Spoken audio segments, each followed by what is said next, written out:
Dethlord Productions. Duck, duck, duck, duck!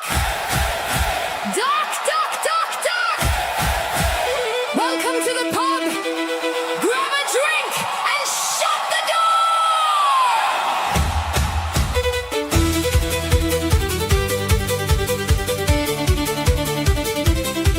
Step inside, take a seat, yeah, you made it through the door.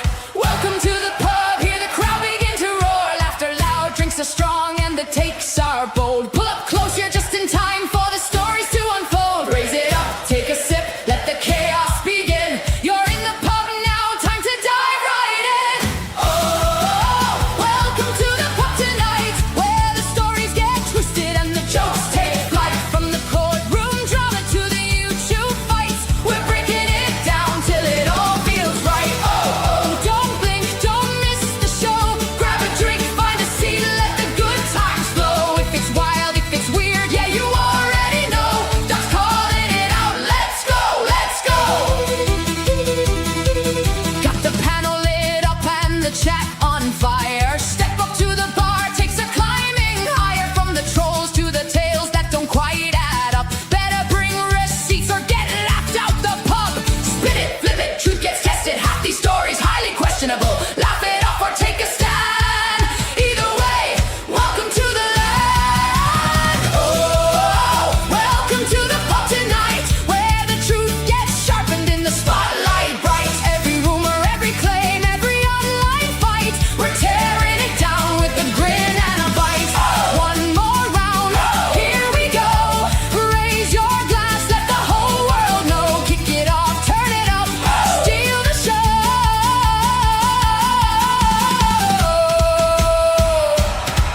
Now, let's get to the story.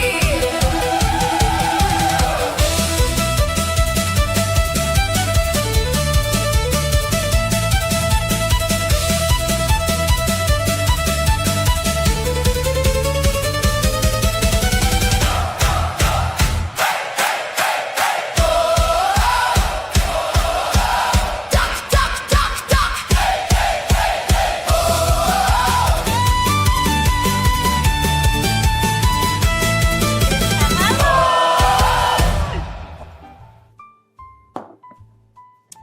Welcome to the show. Let's get to the story. And hello, everyone. How's everyone doing this evening? I'm glad to see and hear everyone here. It's a interesting week, to say the least. As everyone is aware, hey, Retire Crop. As everyone's aware, DirectD has charges for the whole Timu Titty's situation. Has been dismissed. He's out of jail and apparently getting married today. So congratulations to him. That's good news for him. The last thing I ever really want to see is someone going to jail for something they did not do. And I mean, at the end of it all, I think we're going to get ready to see something coming down the pipe. All right, now, Tim, we are talking about Timothy's in that statement there, so don't get too excited. All right, but yeah, I think we are dealing with some interesting stuff. First, let's just do some housekeeping. Monday, we will have another episode of Cookies and Milk with Doc and K-Far. That's coming up. We'll also have, well, we're not going to do trivia night on Tuesday night. As everyone is aware, something's getting ready to happen next week. And why don't I just kind of show you instead of telling you?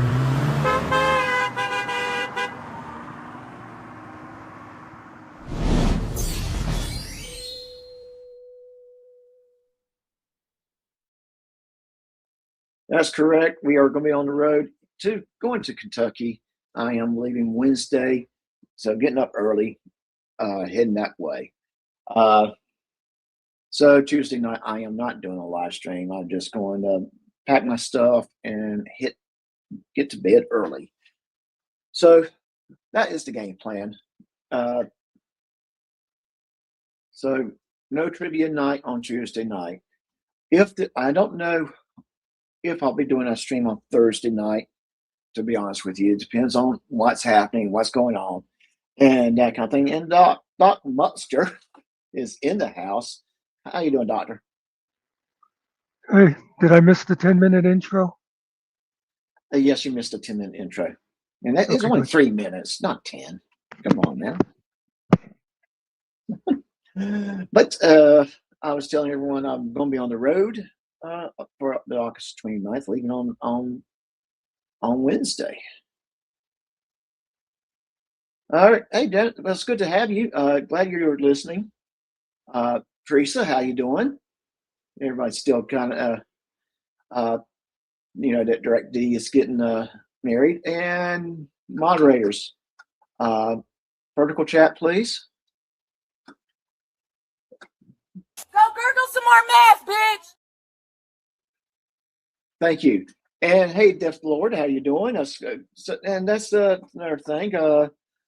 I got in communication with Dethlord today, earlier this week because videos on him putting up has some of his music in there, and instead of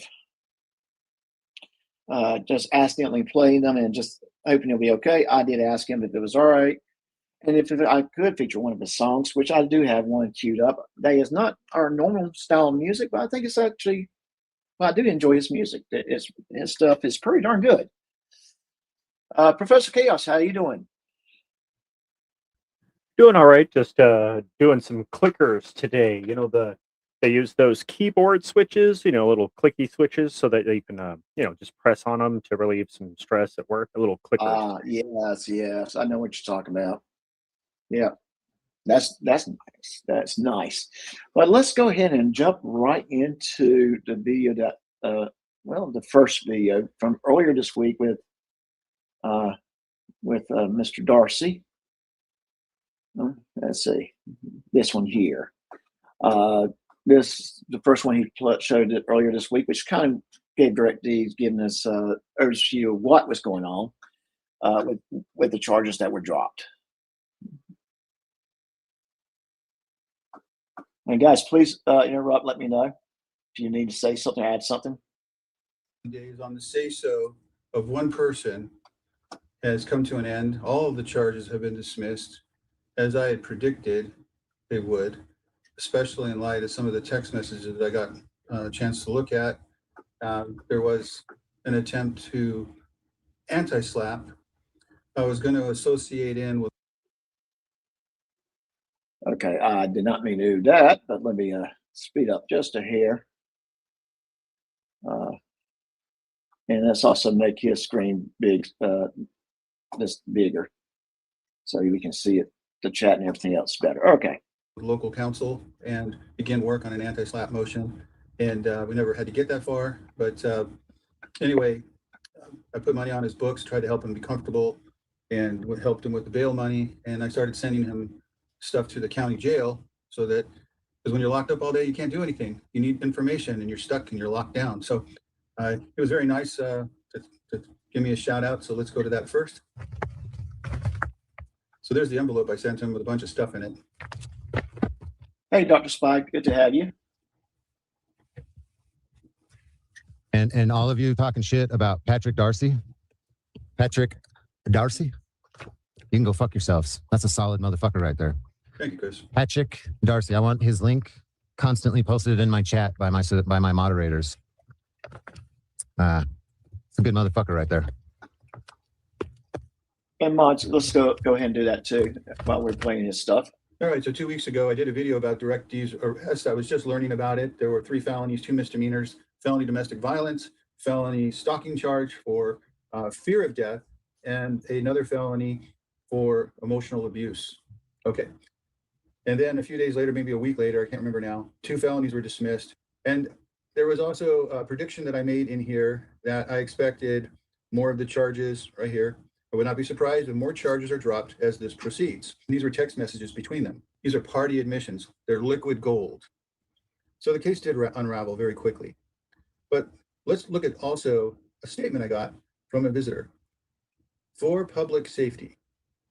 Man, make sure you don't ever misspell that and leave the L out. That would be a problem. Stalking. I like that little humor. Make sure you don't hurt the L. Like, he likes to explain things very eloquently, but he does throw in that really dry humor, and I love that. Yeah, yes. Yeah, I don't know how many times I may have called public safety without the L. So, but hey, I do like it. It was humorous, kind of off. You don't catch it right away until you said it, and it's like, oh man, that's a good one. All right.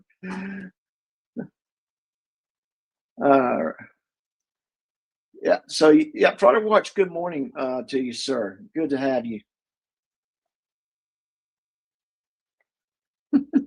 That's right, Dethlord. And it's good to see you in the chat.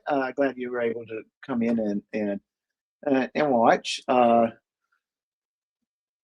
So it's good to have you. Thank you for joining us. And chat's hopping around a little bit, so that's good. All right.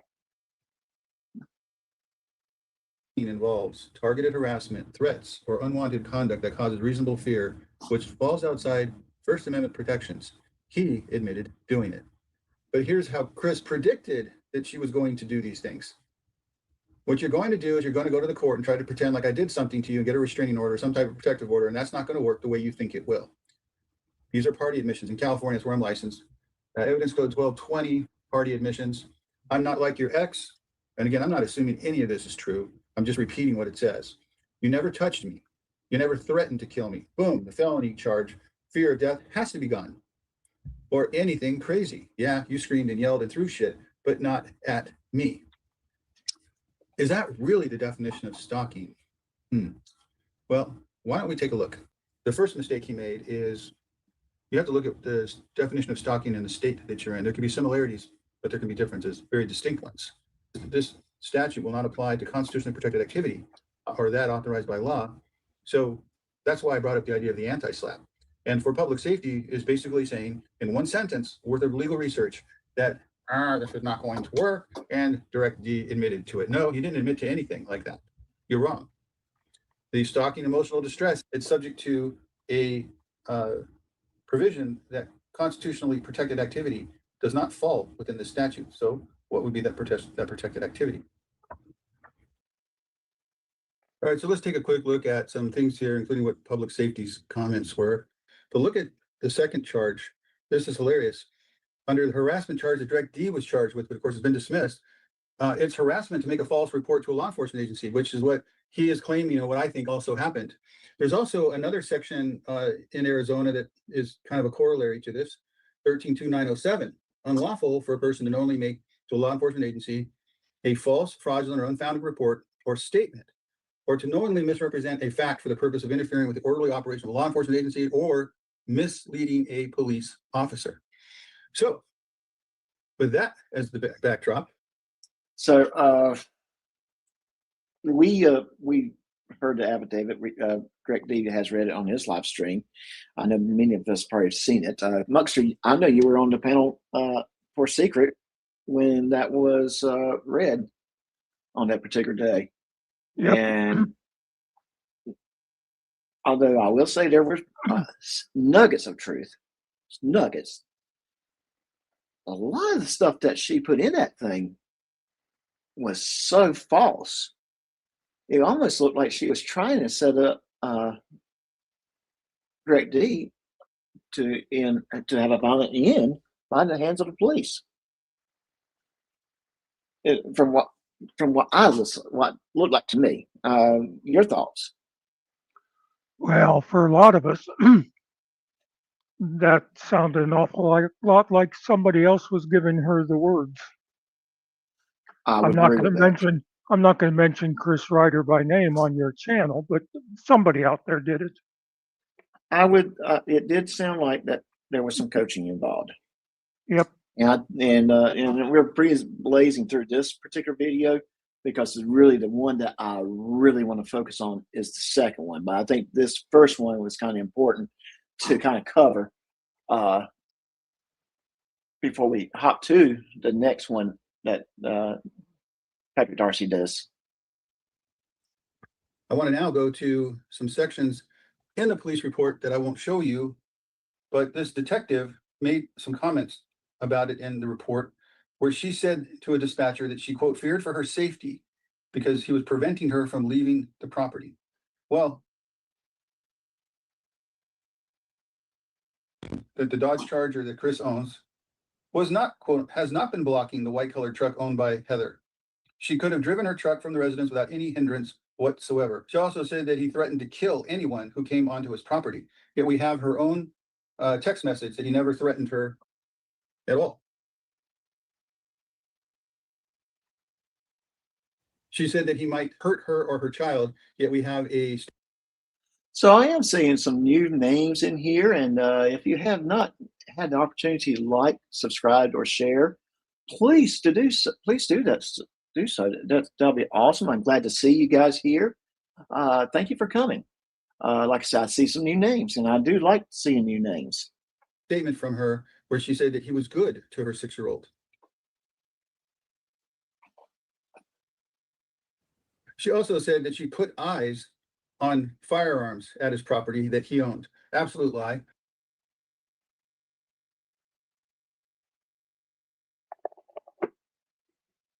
Even the police did not believe that. He invited the constable to search the property just to show what a lie that was, and they refused. Then the cop said, I informed Heather of my belief that she had lied to the dispatcher in order to force the deputies to respond to the residents tonight instead of waiting until Monday. So it looks like it would. So that is a big one. Even the second person in charge of that sheriff's office, the guy right below the sheriff, was a second or third. I can't remember, Muxter. I don't know. Yeah, basically someone pretty high up within that sheriff's office. Yeah.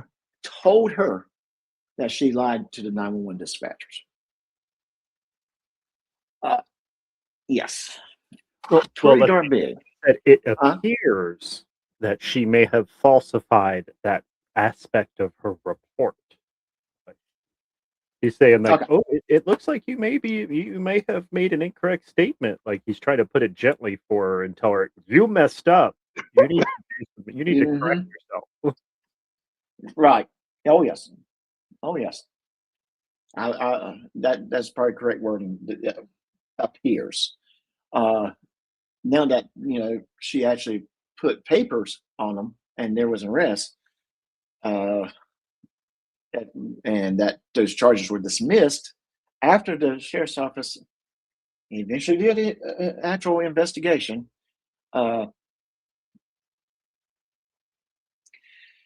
They see that there's was not anything to that.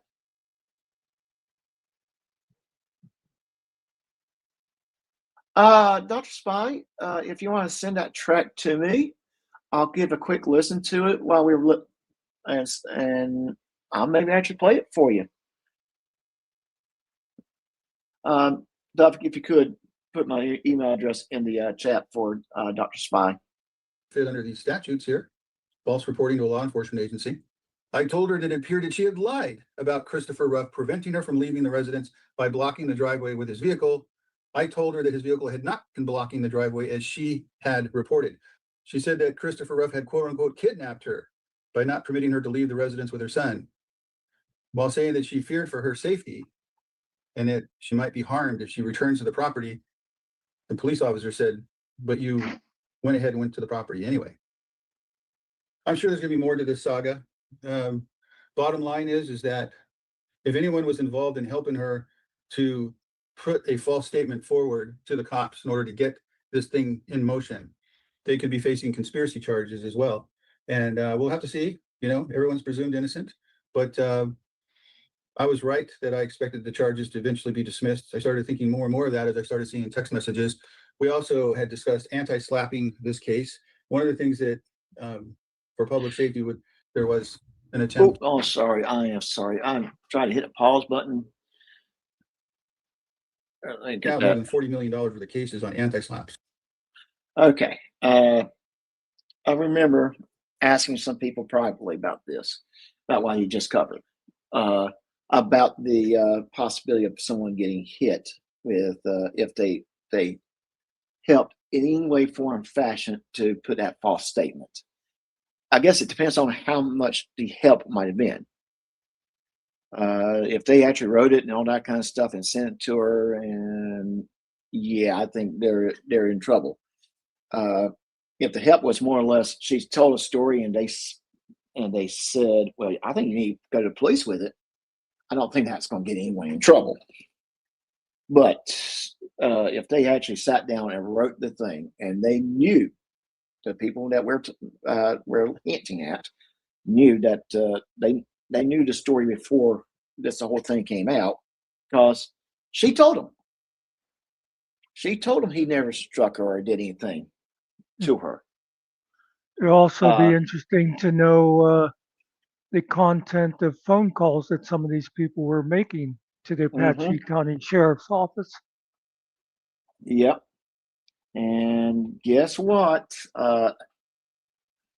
They're recorded, and they can be FOIA, and more than likely they'll be part of discovery. And they're not going to try to limit the discovery to Chris Ryder. They might say all calls around Christopher Ruff, that's involving Christopher Ruff. And that would be, it'd be interesting. It'd be interesting how many times we might have received an anonymous call, but the voice sounds strangely familiar. And Doc Scrolls is in the house. Doc Scrolls, it's good to have you. How you doing? Well, they aren't all anonymous either, because that call that one cop made to Secret, he said to her, he's like, who's this Christopher Ryder guy? And who's this Todd Bryant? I forget if he said, but so they obviously know their names. Mm-hmm. Well, I think with Todd, he just said he saw Ruff's picture all over his thumbnails, but Ryder, he said about him making phone calls.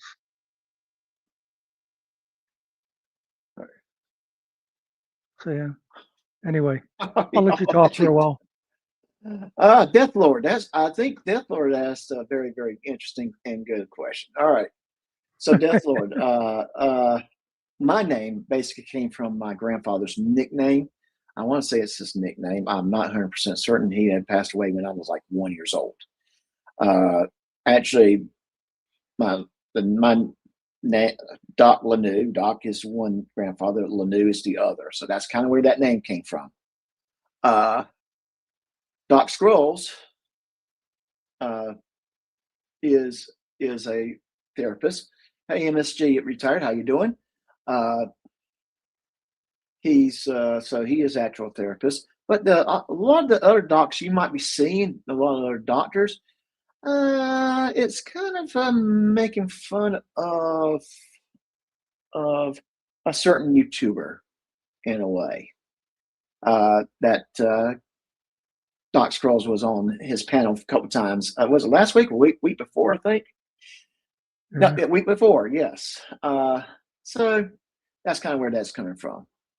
I don't want anyone misinterpret where my name comes from. It's actually explained in my about me on my YouTube page, and I don't want people to think I am. And Rabbit's in the house. Hi, hey, Rabbit. Yeah, I see someone say hi to Rabbit, but okay, I don't see Rabbit. Basically, he was known for playing doctor a lot when he was a kid. Okay. All right. We got you, Muckster. All right. And let's just see if Dr. Spy did send me that email. I have not got it yet. Hey, please put my email into the chat if you don't mind. But yeah, Dethlord, basically, it's because, well, like Doc Lano here, he was called Doc before. There's a couple other, but whenever Doc Scrolls went over on that other channel and they didn't like what he had to say and they were calling him a fake and you're not a real PhD, you're not a real. So, yeah, a lot of us put Doc on our name then just to taunt those stupid bastards. All right, thank you, Dr. Spy. Yeah, and thank you, Mr. Muckster. It's kind of funny the way it is, and it kind of became a little running joke so I'm curious on how long that joke's going to run, because we do tend to linger longer with our jokes. Mine will be coming off soon. Okay. All right. Well, and then I will not change mine, of course. That is how people know me as. So, all right, let's come on. Okay. So, well, you will tell me, yeah, can't do it. You have the vantage point of not being an attorney who specializes in this area of law. I do. And even though the anti-SLAPP law is not as well developed in Arizona as it is in California, it's still there. And I think it's still a potent weapon. Anyway, look forward to seeing you on the next one. I'm glad that DirectD is back. What a nightmare. Okay, and hey, let's please subscribe to Patrick Darcy and to Dethlord. We're going to go ahead and go into the song that Patrick Darcy played, and then we'll jump into the next Patrick Darcy. And I did have chose one song from Patrick Darcy. I mean, not Patrick Darcy, excuse me, Dethlord. All right, let you in on a little secret. I started playing music as a clarinet player and a guitar player. Then I added oboe and alto sax. My music teacher won a Grammy. Music was my life. When I got out of Notre Dame High School, I had won national awards and was set to become a musician. And then I allowed the dream killers to tell me that musicians die broke. This guy I like. I think he's got a lot of talent. Let's just listen to it.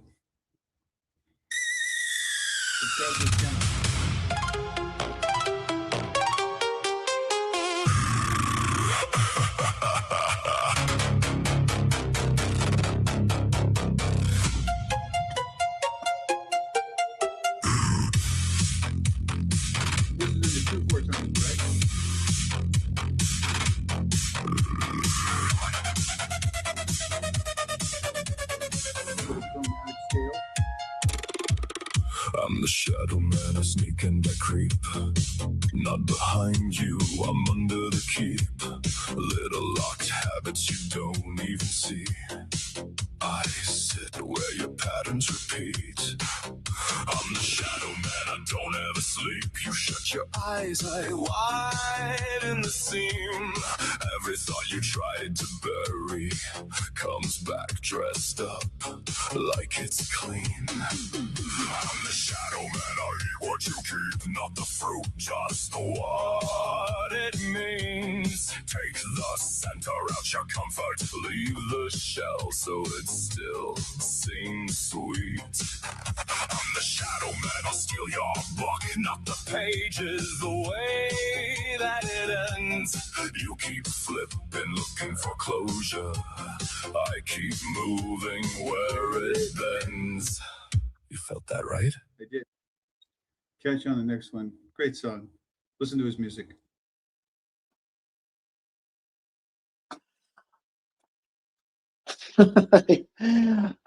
Yeah, learning to read is definitely a useful skill.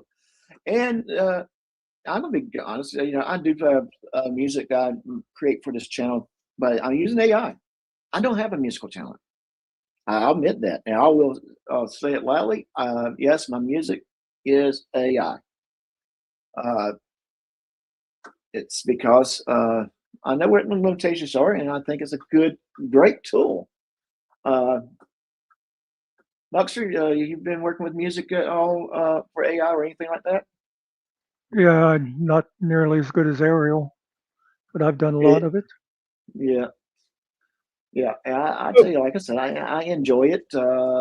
It kind of adds an element to my live streams that I would not have if I didn't have AI to help me with it. So it does help. Is it perfect? No, it's not. I wish I have more time where I can actually make it perfect, but sometimes you just have to accept some things are not great. And just keep moving and just know that you have to fix things down the road. You know, Doc, I think yes. about that every time I look in the mirror and see my hairline. Yeah, I'm going to tell you that I had an interview for a job a while back, uh, and the interviewer asked the question: "Is it better to be on good, have something done good but on time, or have it perfect but a little late?" And hey, but body cam, and that really, it's best to be on time, but with good, instead of trying to make things perfect and be on time. Because really, if you think about it, if you try to make things perfect, you're going to always constantly find a problem, a mistake, and you're going to always be constantly trying to fix it. So, and yes, there's things I know I have to come back to and fix on, like my little advertising video. But that's down the road. That's not my priority right now because I got other things that's more priority. Plus, I want to create new videos and that kind of thing. So I do analyze that kind of stuff. All right. So let's put this, let's share this tab instead. Throw this on the screen. And this is the one that I really want to go over. This is the one that I think is going to lead us into season 2 of Doofus Crest. I mean, in season 1 was when Todd says, "I'm no longer Drama Channel." That's a cliffhanger of Doofus Crest. Todd says he's no longer a Drama Channel, and he has quit drama. But it seems like it's slowly trying to creep back in. So we're keeping an eye on it.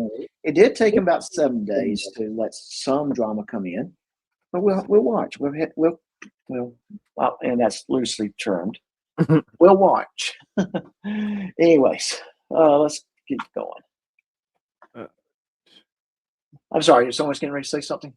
No, I'm talking to myself, Doc. I'm sorting out like a myriad of 3D printed keycaps. So, Well, let me ask you this: have you ever argued with yourself and lose? yes. Okay, you Mostly too. because Okay.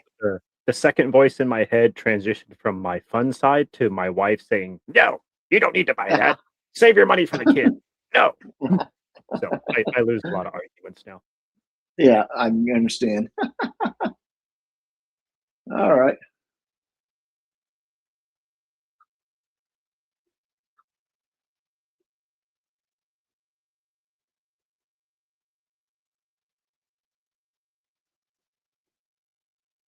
We're not hearing anything. Yeah, that's okay. So let's pause that. She said he was good to her son. This is where Patrick Darcy's putting little type some things in. So what we'll do, we'll pause and we'll read it, and maybe we can go in for a discussion. Let's also turn that up too, just to make sure.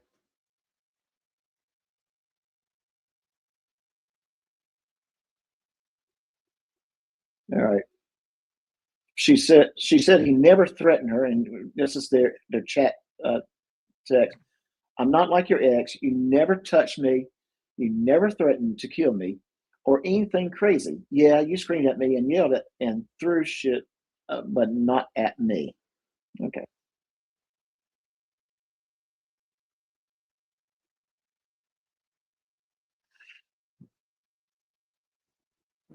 Sounds like a contradiction to a otherwise Yeah.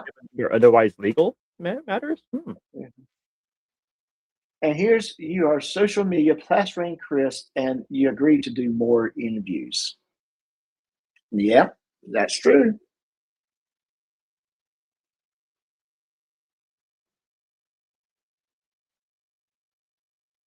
You didn't check the little box that said allow sound, did you? Yeah. I mean, are you hearing the Chris Rock just talking right there? No, No, we're not here. we're not getting any audio. That's what I said. Okay, let me do this then. Let me do this. Let me stop sharing and share again. Sorry about that. Sometimes I notice that about StreamYard. I may have to start doing that more often. I think it's a little bug in their program. It's supposed to share the audio. Yeah, okay. And here you are on social media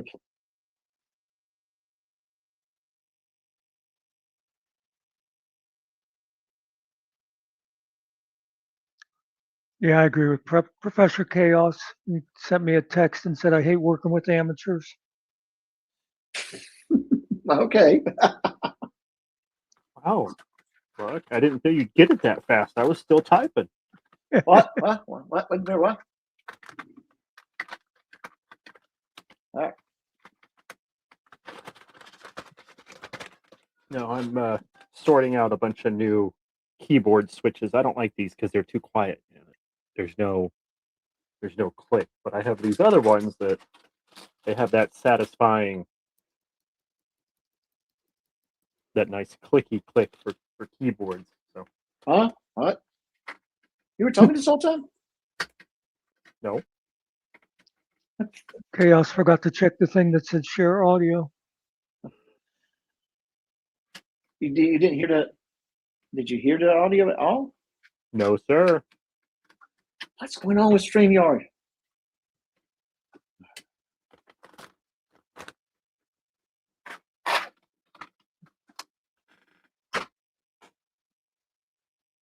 Wait a minute, let me do that one more time. There's the window.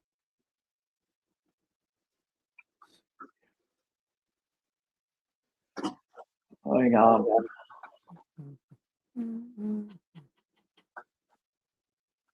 Yeah, it's turned on everything, so I don't know why we're not hearing the audio. Make sure it's turned up on this end too. All right, try this now. I see nothing. I hear nothing. Audience, are you hearing audio, or is Muxter messing with me again? Let's see. No, that you could see it in chat too. People were saying no sound moron, Okay. things like that. All right. I'm not. Todd's way better at doing streamers than I am. There you go. All right. I think True. Directly, Christopher Ruff was arrested today. He is in jail. we'll show you right here. This is what he's in there for. He ain't coming out anytime soon. He has Nope. one count of felony domestic violence.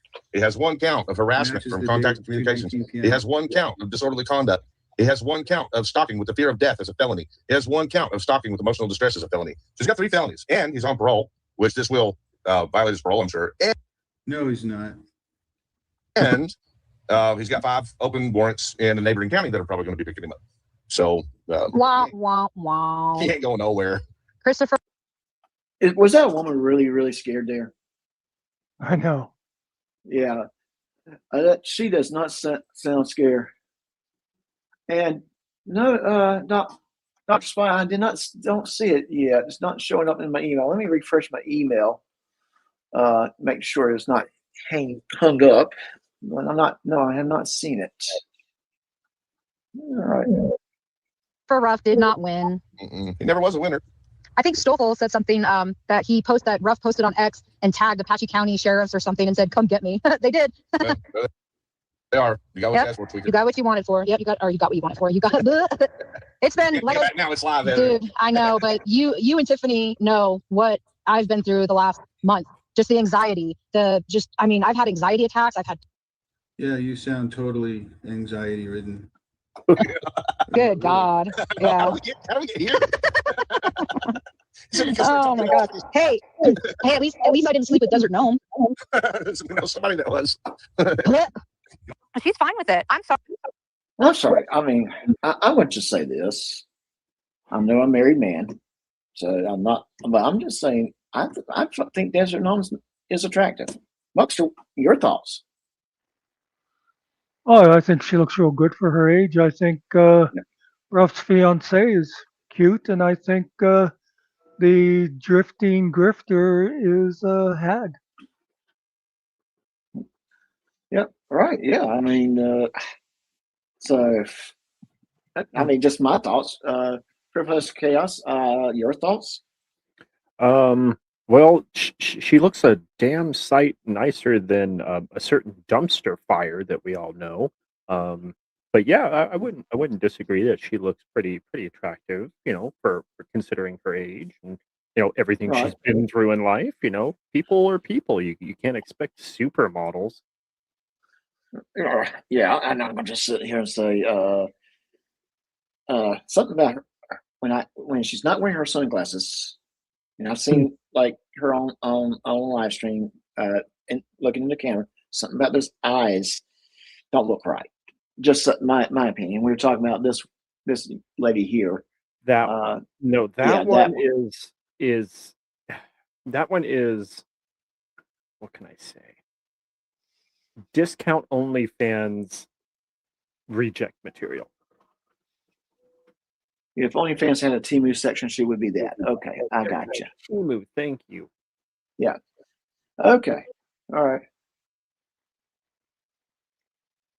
Sorry, but nobody has the right to scream and yell and throw things at me. You don't have any right to do that. Oh, stop. Yeah. Unless he's going to say it here. Yeah. Because she said before he didn't throw things at her. He threw things. He threw things, but not at her. Mm-hmm. Yep. Now the story changes now that she's there with the writer. Mm-hmm. And charges were pressed and all that good stuff. Almost as if she had to change the story to create a new narrative. Mm-hmm. Mm-hmm.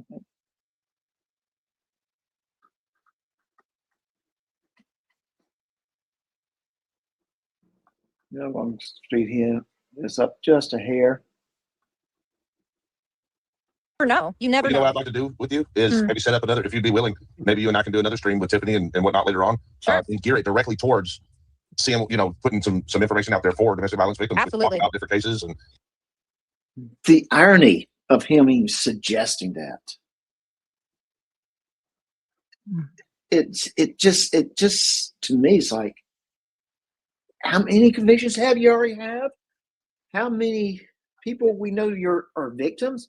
How many more is out there?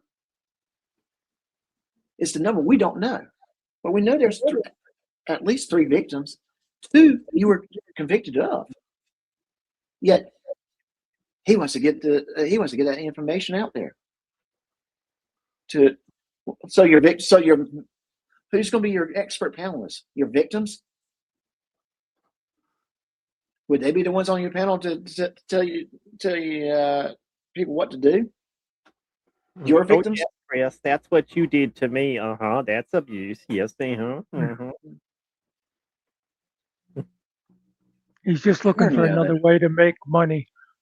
I don't know if it'll come up in this one or not that Darcy shared, but at one point this night, I think it's when Finkel gives $50 or something, and people were given super chats, and they were doing it because of this girl that is there fooling them all.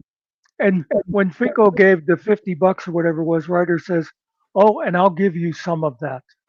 Mm-hmm. Some of that, like that, yes, for her. Instead, if they really cared about her, he'd have turned off his super chats and he'd have been spamming her GoFundMe or her cash or her Venmo or whatever they were going to do. Yeah, direct support to her. Right. Yeah. This was not. Yeah, this was about him grifting a little bit. Mm-hmm. By the way, has he got his attorney yet? No. I don't think so neither. Okay.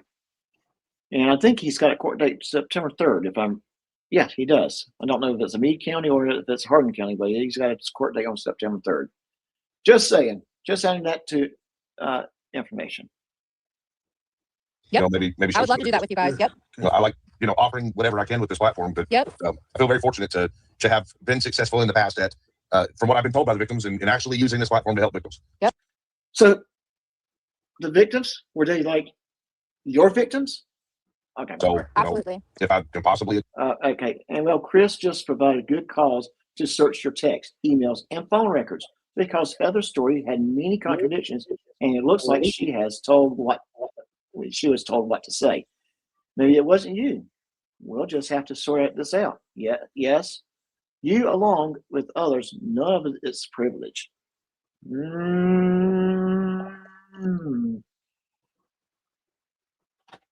I think season 2 is going to start with a blast. Mm-hmm. I think we're going to probably find out a lot of information from communications because of that. I find it interesting that a certain gremlin just like cleared out his channel. Like he thinks that is like his ultimate protection. Like, oh I no, will. it's not there. See, told you. I will say the timing is very, very suspicious. That's all I'm Serendipity. gonna say. Yeah. It's almost as if he was made aware of something very quickly, and he decided, hey, I got to do something about this. And it's probably a little bit too late for him, because just because you cleared it out does not mean it doesn't exist somewhere. Oh yeah, that's right. Allegedly. Yeah, allegedly. Yes, thank you, Dr. Twiggy. And actually, I'm showing 62 now. Good. I don't like copying, so I'll just say 62 good people hanging out, listening to us, just having a little conversation about this, and just enjoying ourselves. So thank you for coming in. Please hit the like button. If you're not subscribed, subscribe. I do appreciate it. And if you want to help the channel out, you can also give a super chat. And if I do get super chats, well, I'll take a page from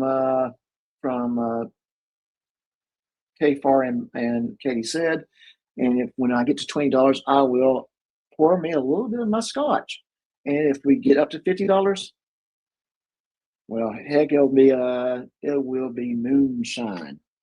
And yeah, people remember what happened last time I got drunk off moonshine, right, Professor Chaos?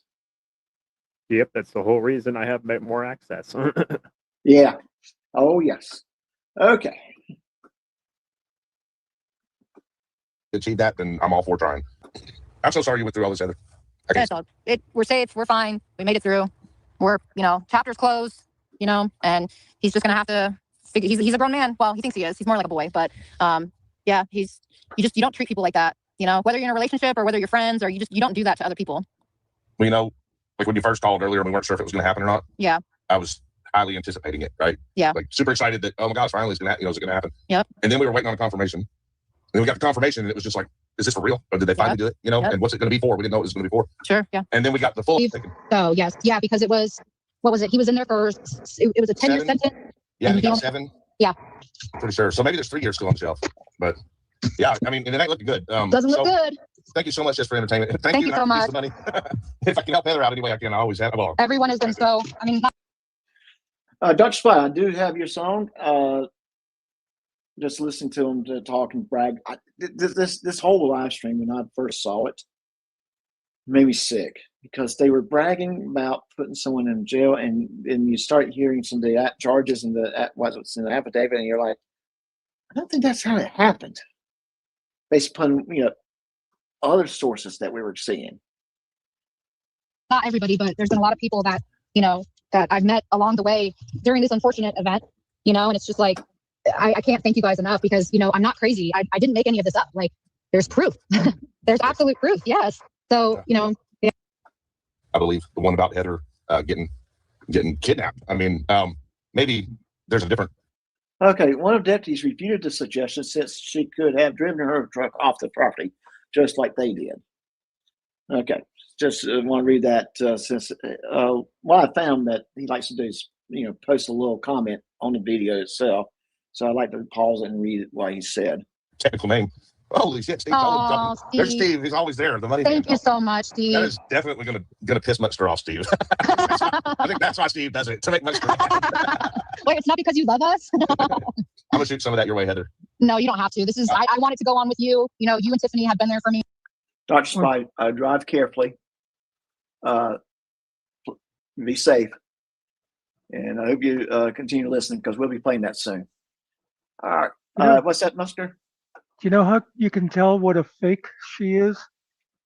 Whenever Ryder made the stupid comment that I would get pissed off at Finkel for giving money when all we do is laugh at Finkel, but the way she laughed about it, and she had no fucking idea who Muckster was. Mm-hmm. So you can tell that she's just polishing him up, because she wanted to get every penny she could out of these morons. I mean, Secret hates when I say this, but I think if you want to know about this woman, this is a woman who towed a trailer across country with her 6-year-old son, to live with DirectD, who she'd never met in person. She went to live with DirectD. That's all I'm saying.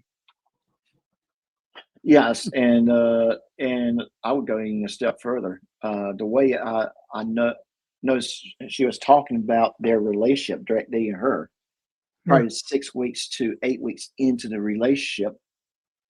Honestly, I did not know how long they were dating at that time, and I thought, oh, they must have been dating at least 6 months or so. Just the way she was talking. Yeah, they met on Facebook. Right, yeah. They met on Facebook. And yeah, that was what it boiled down to. Is it sounded to me, based upon DirectD's side of the story, that he was a little lonely. Yeah. And yep.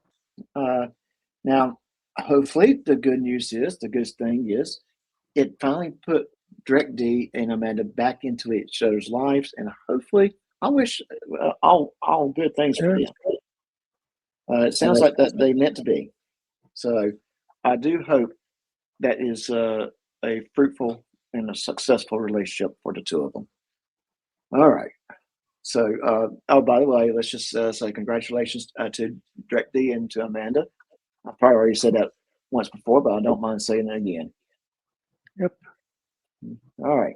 Yeah, now they've known each other for 20 years. It's a whole other thing. Oh, yeah. Yes. And it sounded like, at one point they were looking at getting married before life happens, before they went to prison.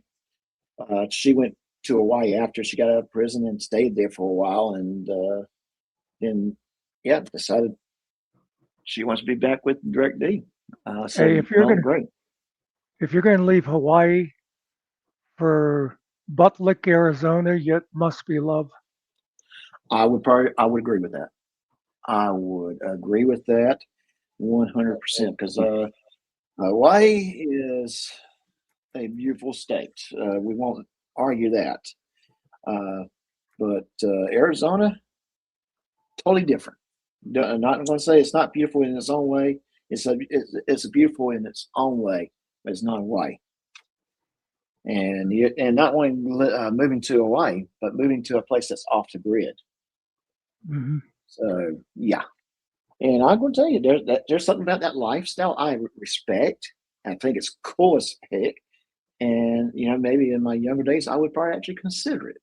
So there's a little bit of me that's kind of got a little jealousy in that toward DirectD. Not a harmful jealousy, I don't think. It's just, I kind of envy that. I really do. I can kind of appreciate that lifestyle.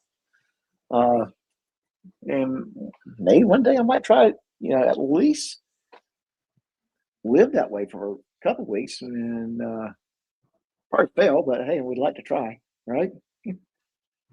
Your thoughts, Muxter? Oh, I could definitely live in the middle of nowhere as long as it's just a 5-mile drive to the next mall.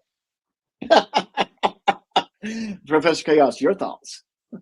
I used to live in the middle of nowhere for about 30 years. So, I mean, it's all right, but it gets old having to drive 20 minutes into town to get food or get groceries each time. But it's really nice. It's quieter living out in the country. It's a little bit slower. You can let your kids play outside really without worrying, as long as you teach them about basic, animal safety and what to look out for. But it's a better environment out there when you're out in the rural areas. Like I grew up in basically my backyard was a national park. Like oh god, that would have been so cool. Well, not a park, but a national forest. So I grew up next to the Coronado National Forest. So I played in there as a kid. I remember when I was a kid, the creek used to actually run, and when I grew up, it stopped running. Like a lot of stuff happens to the wilderness. I can't get lost in the wilderness. I watch those videos about he took 10 steps and he was lost. And I'm like, oh god. I just I will. A lot of us stop running when we get older, by the way. Yeah, it's true. And I would also say this: growing up, I would stay at my uncle's tobacco farm. Back when we still grew and harvested tobacco in the United States. And I would spend quite a few weeks out there helping my uncle doing doing the tobacco farming. Miss those days, really do. But okay, let's keep going. But you're absolutely right. There's something different. And even then, I would not consider that life off the grid. Not what Direct D, not what Dub, not what Tim does. But it was still out in the country. Yes, we So, had to like, drive 20 minutes to go to the grocery store. have your house on one mountaintop and you got to take a zip line to your garage to go to the Costco that's 2 hours away. You're talking like that remote. Yeah, not that quite remote, because I remember seeing a house up on the mountainside in North Carolina, and people were saying, yeah, the people that own that house has to take a helicopter to it. Yeah, not that remote. All right, let's keep going. You guys are facing your own battles. We're all going through it. And you know what? You guys are just. Some of your way. Look, Todd. Yes. He said, anyone. Failure. I can't say the other one. It rhymes with jailer, failure, Failure. With an extra 10 grand to burn on lawyers. Let's see, what did Finkel say? He said, great day on YouTube. I find that kind of ironic that he was trying to make fun of JJ for giving funds to help someone with a lawyer. Because, well, who receives funds from that jailer to get an attorney against a false TPO? And Brother Mania's in the house. Give Doc $1, he'll take his shirt off alive. Oh, great. No one will give me money now. But before that, well, it is Brother Mania, so this is for him. Asshole. All right. Okay.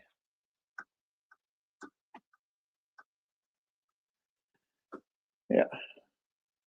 It was Yep. $100 one. Thank you so much, It's a guys. great day on YouTube. Oh And, my God. Hey, I congratulations. just lost power. I may be going off real quick here. I'm sorry. Say again.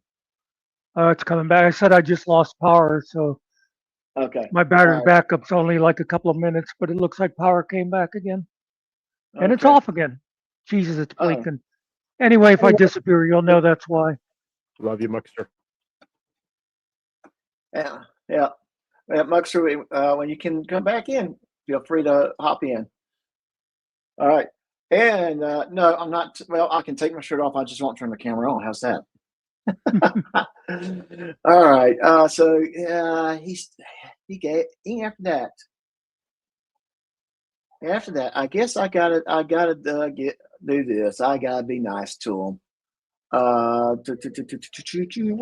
was this one will give him trouble. All right. I had to find my clip that I want to play for that. All right. Thank you. Appreciate it. All right.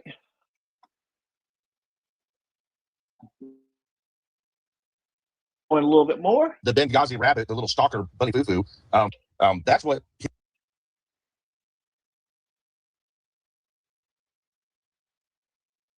Another can of worms that I don't think this whole case it would help him with. I think that everything that's involving with this case may actually helping Rabbit out. That's my thoughts on it. He was arrested for today. Is everything on the screen right there? Today. Plus, he's still on parole from kidnapping with a couple years at least on the shelf. And he's got 5 open warrants in Mesa. So bye-bye, Ruff. Yep. It was horrible knowing you. And if anybody wants to know what happened to the false imprisonment, I still think that's so funny. Bye-bye, Ruff. Bye-bye, Ruff. 20 days later, Ruff's out of jail, charges drop. We're moving on. or whatever, it's still pending investigation. Yeah, there's more. There's more. It's everything's Apache County Sheriff has been, top notch. Like I said, I've never been in this situation before. I never wanted anything out of the situation. I just wanted to get out of the situation. And there's more. It's everything's Apache County Sheriff has been, top notch. Like I said, I've never been in this situation before. I never wanted anything out of the situation. I just want.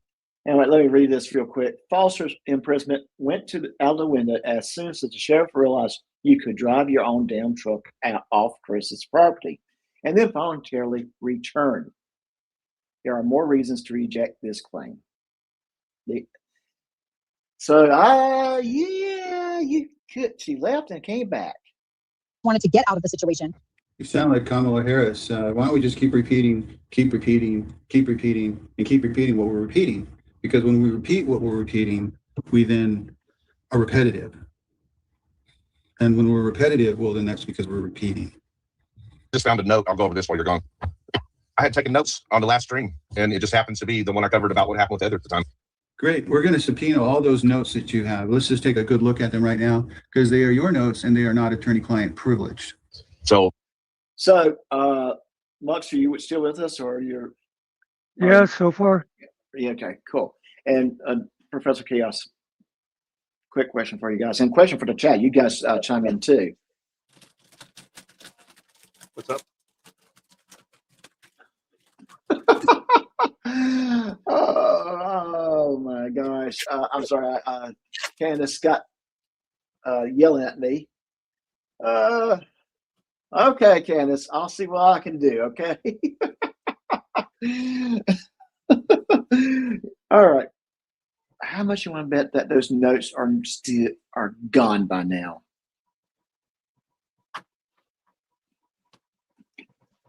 Don't want to bet anything because they're gone. Because I'd lose if I bet against you. Yeah. And here's the thing, Chris. You said that you have notes, you have this, you have that.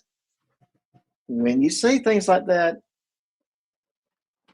and you can't produce them, that does not look good for you. That does not look good for you at all. Oh my goodness. Are we looking at something that might be coming down the pipe for Chris? And people are noting Chris and Todd both has been very, very quiet lately about this whole situation. Right? Chris and yeah.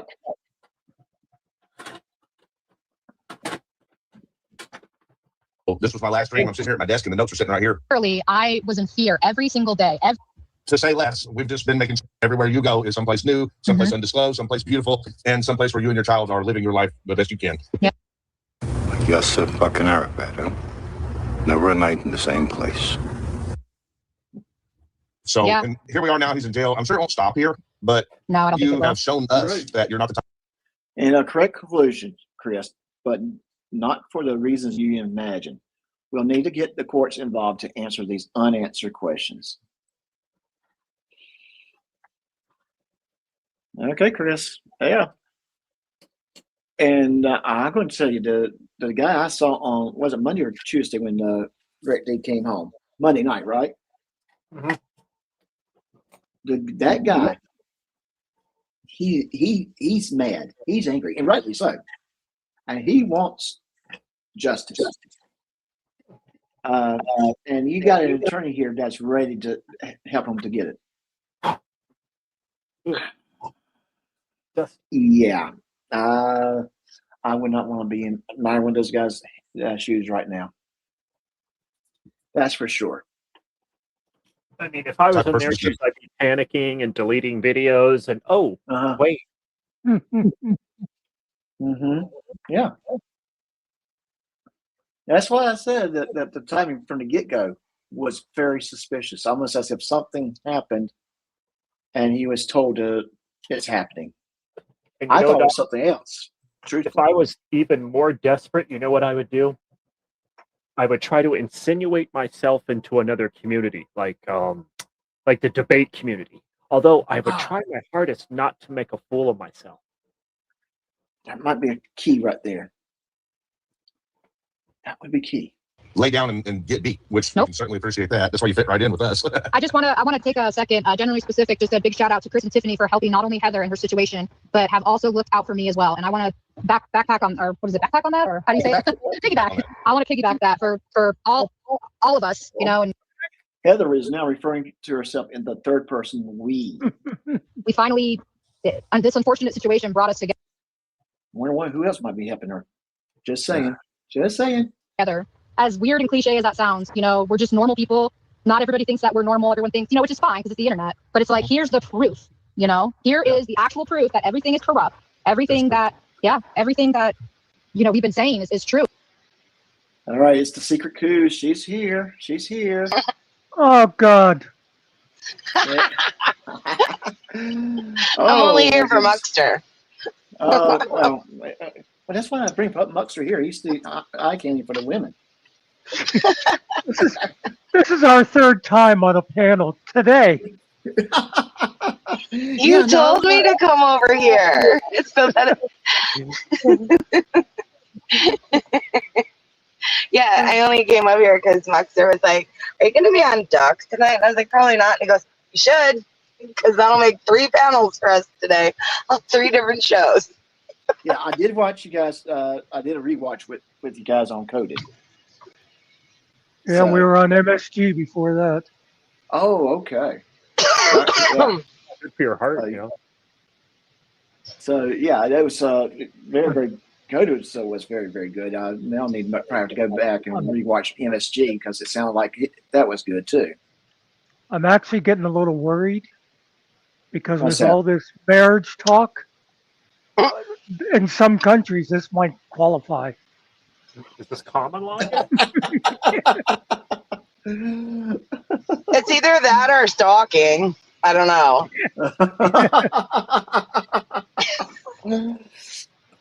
Yeah, I'm just doing rewatch. I wasn't. But anyway, and the question is who's stalking who? Or who is stalking who? Or whom? I don't know. One of those. I think you're stalking Muckster. I think MSG is stalking us both. Yeah, and Candace did say that she has 3.5 more hours to drive, so I think she was trying to give me a hint. So is she leaving? Is she leaving tonight? I'm sorry. Already driving. She's driving, yes. And so she's already on the road. Yeah, she's on the road. Yes. Okay. All right. Yeah. By the way, for the rest of this, you remember to refer to her as the Right Reverend Secret Coups. The Right Reverend Secret Coups. I'm revoking. I am revoking after this wedding. I'm done. I'm giving it back. Okay. All right. Let me just keep playing a little bit more of this. And a song from Dethlord I'm going to play, and a song from Dr. Spy I'm going to play.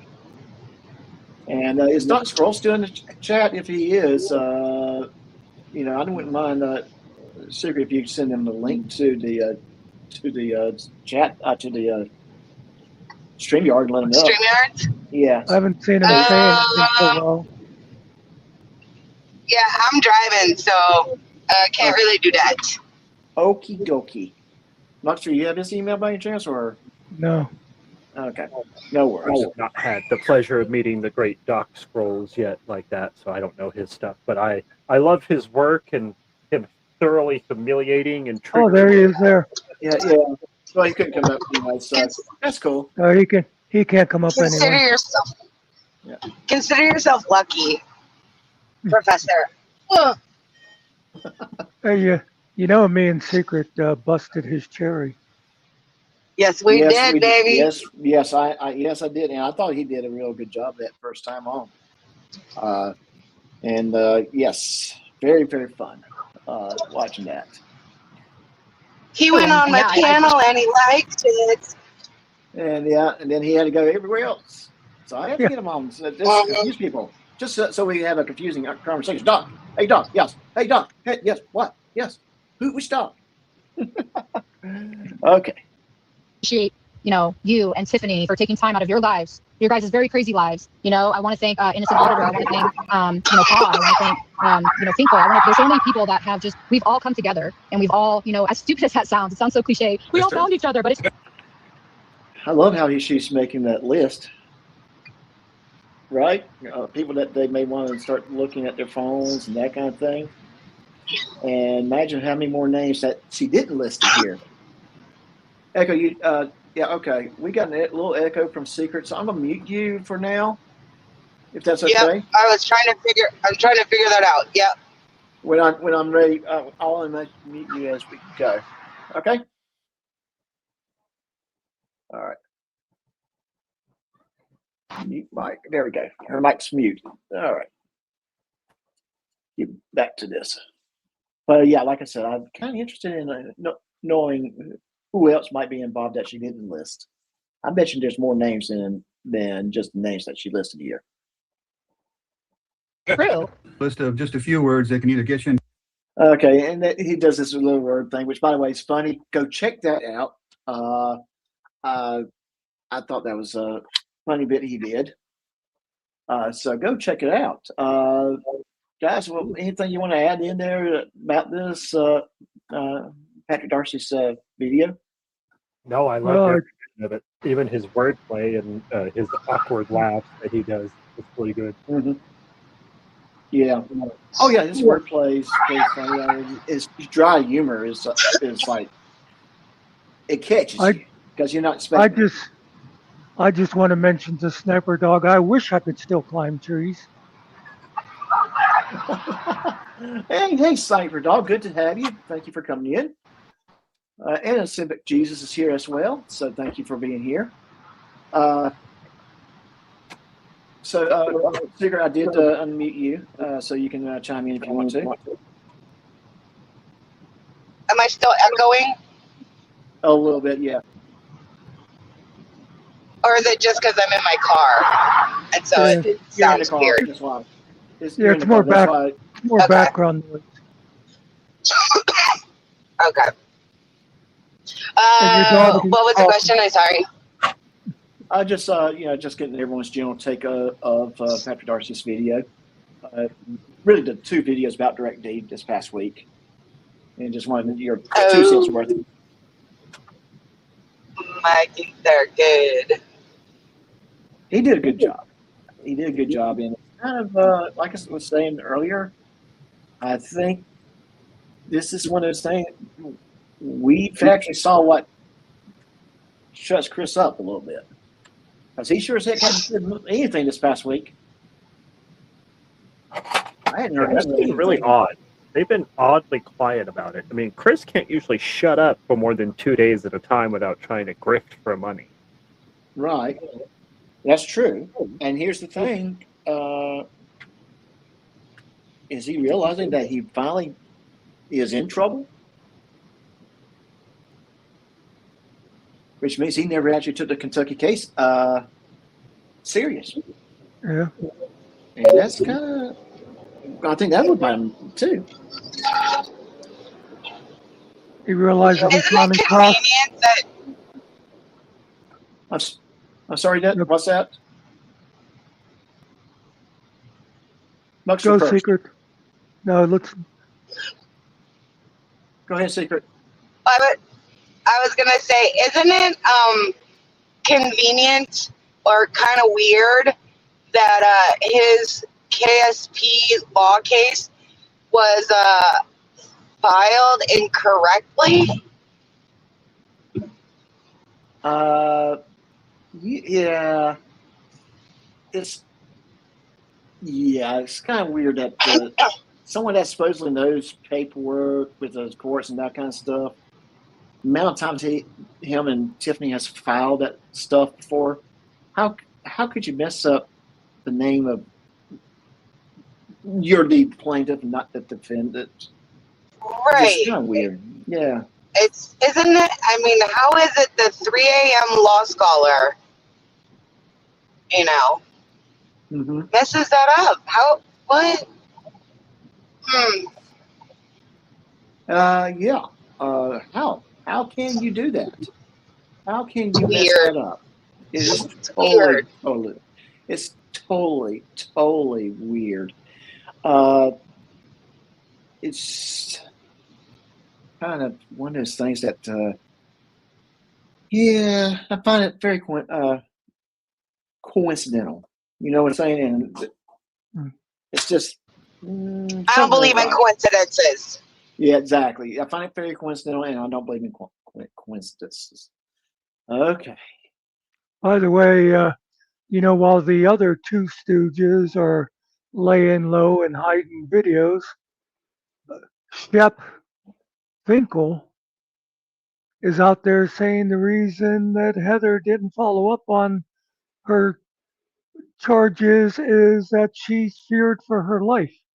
So he's like tripling down on the stupidity. Yes, he is. And here's the All thing: over Facebook he groups didn't though, get begging for money. Like all over Facebook, posting that her ex abused her and everything, and she's begging for money. Remember? Yes. Oh, yes. I remember hearing about that. I think Kfar actually mentioned that in his live stream. Yeah. And how he had to set that record straight. Does somebody maybe possibly have a screenshot of her begging for assistance because she was in a DV relationship and had to flee? And so now she needs money for Starlink. I would talk to the great Kafar, and apparently he had to jump in the comments section and correct it himself. So he may have some screenshots for you. Interesting. Yeah. Someone who is, in fear for their life needs Starlink. Okay. Yeah. Mm-hmm. I mean, I'm going to tell you, the internet, although it's important in our society, is not the thing you need if you're in fear for your life. What you need the most of all is find safety, and that would be food, money for food and gas.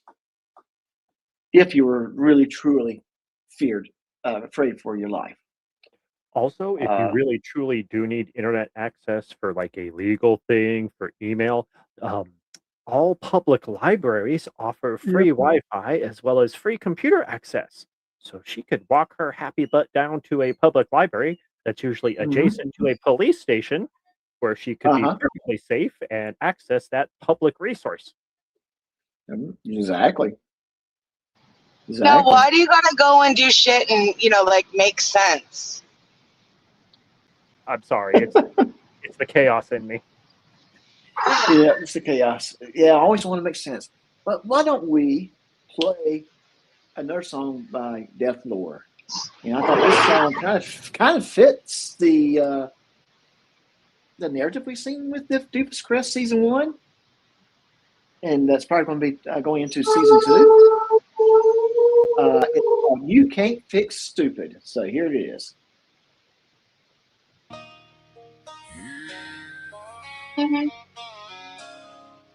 It's for me.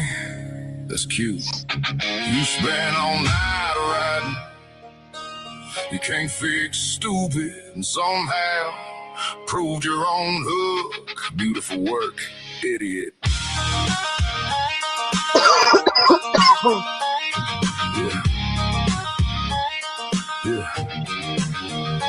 Back road smoking, head full of nothing. You said that part like it wasn't a confession. Same old boys, same old lines. Same little man with a spiteful mind. You keep saying they don't learn. Brother, you corrosive talking about you. You made a whole track about broken minds and rhyme deep with keep. There's not a diss, that's a symptom. You try to want who? Me? What? A grown man type of scary captions with the emotional range of the stones he's throwing. You saw it play out 1,000 times. No, you didn't. You saw 3 comments guiding your feelings and ran to my page like a tattletale who ain't learned his lesson. Bad decisions dressed up as pride. That's your whole upload schedule, champ. You didn't write a warning. You wrote a diary entry and forgot to hide the eraser marks. You can't fix stupid. You can only monetize it. Throw a beat on a tantrum. Stand back and advertise it. You can't fix stupid. You can only watch it post, point at everybody else while you're the dumb bitch doing the most. You can't fix stupid. Yeah, I heard you the first time, then the second, then the third, then I checked the fuck out by the fifth line. I've been watching from the sidelines close. No, you've been lurking. Say that correctly. Sideline sounds athletic. Your comment section sweaty. Seen the same bad move? You mean your hook? You mean the same sentence dragged out like a chair across the school assembly? They blame the world, never take the weight. Says the guy making songs at people because his feelings got stepped on in public. You can lead them right. Lead who? You couldn't lead a shopping cart back to the corral. I don't argue, I don't explain. Then why is this 4 minutes long? Why are you still here pushing your little disappointed dad speech? You don't waste breath on broken minds, buddy. You made a full song about not wasting breath. That is Olympic level stupid. That is push door, pull hard, stupid. That is burn your hand twice and blame the stove, stupid. You can't fix stupid. You can only monetize it. Throw a beat on a tantrum, stand back and advertise it. You can't fix stupid. You can only watch it post, point at everybody else while you're the dumb bitch doing the most. You can't fix stupid. Yeah, I heard you the first time, then the second, then the third, then I checked the fuck out by the fifth line. I tried. No, you didn't. You pouted, you typed, you hit upload, then you sat there waiting for strangers to tell you that sounded hard. It didn't. It sounded like a hooker with a dick got custody of the corner. I don't judge, I just step aside. That's judgment, stupid. That is literally the thing. You're standing there with a contradiction badge, acting your name ain't goofy. Let them crash in the mess they ride. Listen to yourself. You sound like a man who says karma because nobody answers back. You want truth and face that mirror. Fine, start there. Look dead at the guy who made you. Can't fix stupid. Sound like a shit cover flyer for divorce mechanics. You thought this was aimed at me, but it landed on your shoes. You threw a rock in my window and the bounce back hit your own fucking head, because even the rock wanted you non-existent. You didn't expose me. You exposed that you're mad, basic, pressed, and not even creative enough to be embarrassing in a new way. You can't fix stupid. You can only monetize it. Throw a beat on a tantrum, stand back and advertise it. You can't fix stupid. You can only watch it post, point at everybody else while you're the dumb bitch doing the most. You can't fix stupid. Yeah, I heard you the first time, then the second, then the third, then I checked out that motherfucker by the fifth line. Hey, hey, ain't your job. Hey, hey, ain't your fight. Hey, that part was right. So why the hell you keep starting it? Oh wow, I like that. That was a fun song. Oh, let me unmute Secret so she can chime in. You enjoy that? Dethlord sucks. What are you talking about? Just kidding. He's such a good dude. Well, He's such a good dude. When I knew I was going to do the Patrick Darcy video, and he did review his song, I knew I could pause it, but at the same time, I wanted to give him a little bit of playtime because I do like his stuff. I mean, it's not my normal. Go. You can find anything on there. Yes, yeah, you can. Make sure. Yeah, but the point being is, I do like his stuff. It's good stuff.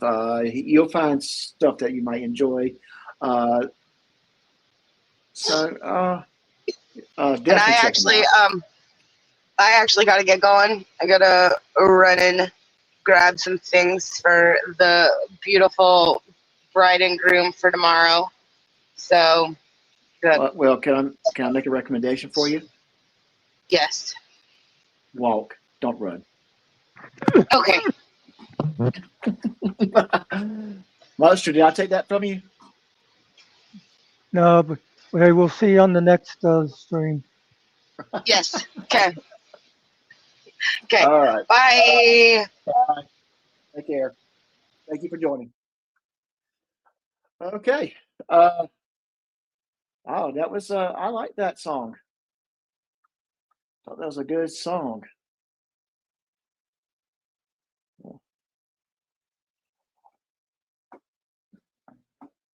Guys, what do you think?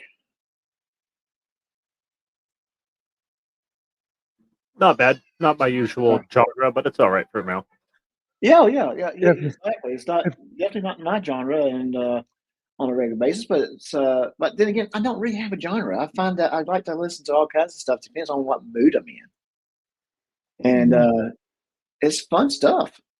It's I find it unoriginal. I'm sorry, but you asked. okay. Anybody's entitled for their opinion. Fucking right. Don't ask if you don't want to know. Yep, I guess that you're right about that. Oh man! So so we do have a new song, but apparently this has not been played anywhere. I listened to just a hair of it, and it sounds like it's pretty darn good. It's from Dr. Spy or Spy, yeah, Dr. Spy. And if she's in a chat, if she can, say hi. I know she's driving, trying to get her car washed. So let's turn this on stage and let's listen to it. Please rise for the graduating class of Dr. Giggles University. Accredited by absolutely nobody, but respected by everybody. There's a doctor in the house, better clear the floor. Dr. Scrolls got the credentials, but they still want more. Todd says generally specific, like he's solving the case. Chris says for public safety with a scowl on his face. They're throwing little insults, trying hard to attack, but the doctors brought their diplomas and they ain't giving them back. We studied long and hard, yeah, we suffered through the night at Dr. Giggles University, where every thesis was, you're probably right. We're the doctors, PhD, baby, hanging on the wall. We got our degrees from Dr. Giggles U, and we're overqualified to handle it all. Dr. Benghazi Rabbit is the dean of the school. Dr. Secret Coos runs HR by the rule. If you got a problem, take it up with the crew. We've got more fake credentials than you know what to do. Dr. Spy walks in with a classified degree. Dr. Dark Deucer says the diagnosis is me. Dr. Doe's not in Japan, as a doctorate overseas. Dr. Kelly's got a specialty in putting minds at ease. Dr. Giggles has a lab-based PhD. Dr. Candace says please refer all complaints to me. Dr. Twiggy's got a thesis thicker than a book, and Dr. Billy's got the academic look. We're the doctors, PhD, baby, hanging on the wall. We got our degrees from Dr. Giggles U, and we're overqualified to handle it all. Dr. Benghazi Rabbit is the dean of the school. Dr. Secret Coos runs HR by the rule. If you question our credentials, that's perfectly fine. We'll diagnose the comment section, one doctor at a time. Dr. Booby Instructor has a specialty degree. Dr. ND14 says the evidence agrees with me. Dr. Laniel Storytime brought the textbooks to the show. And Don Furman, Doctor of IHOP, says, have you tried the breakfast combo? Dr. Jemmy Crown wears the academic crown. Dr. Phil Good Apocalypse says, everybody calm down. Then Doc Scholes looks around and says, well, this is quite a crew. And every doctor in the room says, Doc, we got you. Chris, you may question what you see, but we consulted 17 doctors and a questionable PhD. We reviewed the data, we examined every claim, we held a faculty meeting, and somebody ordered pizza again. Dr. Benghazi Rabbit, meeting called to order. Dr. Secret Coos, HR has received the complaint. The files are classified. I have no further comment. I'm currently unavailable. Can we get this to go? We're the doctors, PhD, and we're proud of what we do. Dr. Giggles University, the finest institution known to YouTube.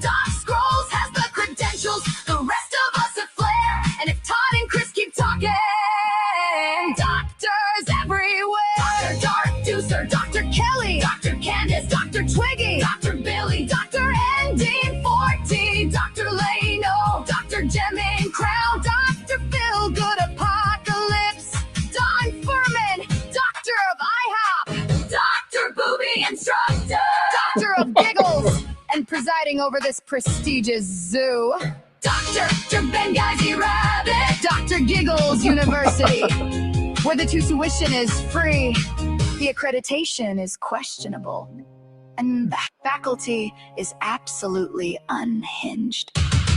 Class dismissed. Doctor. Oh, I like that. That was good. That was good. That was funny. Dr. Spy, question. Can I make this into a video? I'll let her give her a moment to respond because I got an idea or two, and I can probably have a video made by tomorrow. Of course, it's AI generated. Sadly, I'm only a professor. I'm no doctor. Yeah, you're just a professor, and I'm the original doc. So, and I got left out. That's okay. It's funny. It's funny. I love it. I enjoy it. Well, see, Michael, this is actually Dr. Spy's song. She sent it to me to play, which I happily did so. But if she lets me, I'll make it into a video. So I'll just give her a moment to respond. She said yes. And I'm sorry? She said yes. Really? I didn't see it yet. Let me see. Ah, there it goes. All right. Sorry, my chat's not moving as fast as it should be. All right, here, let me do that. Okay, now we're good. All right, so we'll make that into a video. Outstanding work. I enjoyed it. That's a fun song. That's a fun song. Actually, more fun than my songs. And then, of course, I use AI for my stuff. And speaking of which, let me throw a little promo. Hey, Candace is driving for 3.5 hours. We gotta play. We gotta play this. Okay, thank you, Benghazi Rabbit. Maeve, what are you watching? Savage Secret Girl is covering Doofus Crest. How much longer do you think she'll be live? I don't know. Candace just asked for her to stay live while she drives home. Another 12 hours.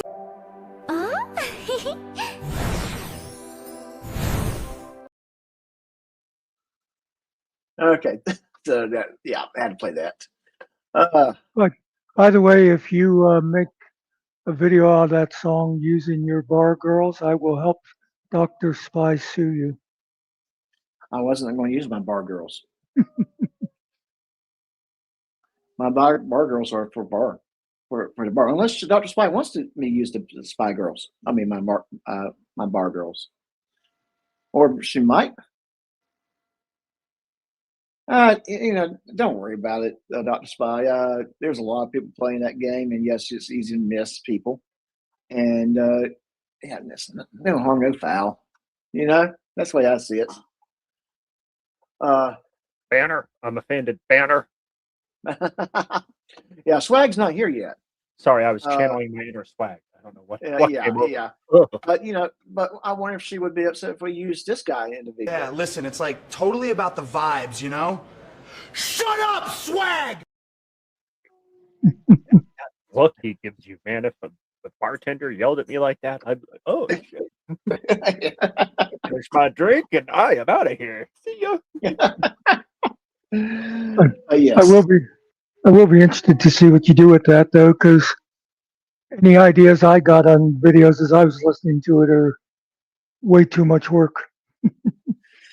Well, yeah, I've got a couple ideas pop in my mind, and it'll take me to kind of work it out. Of course, I do have an AI service that helps me make music videos, and that's more likely what I'm going to lean to. But I have to create the prompts and make sure it looks a certain way. The Cabana song,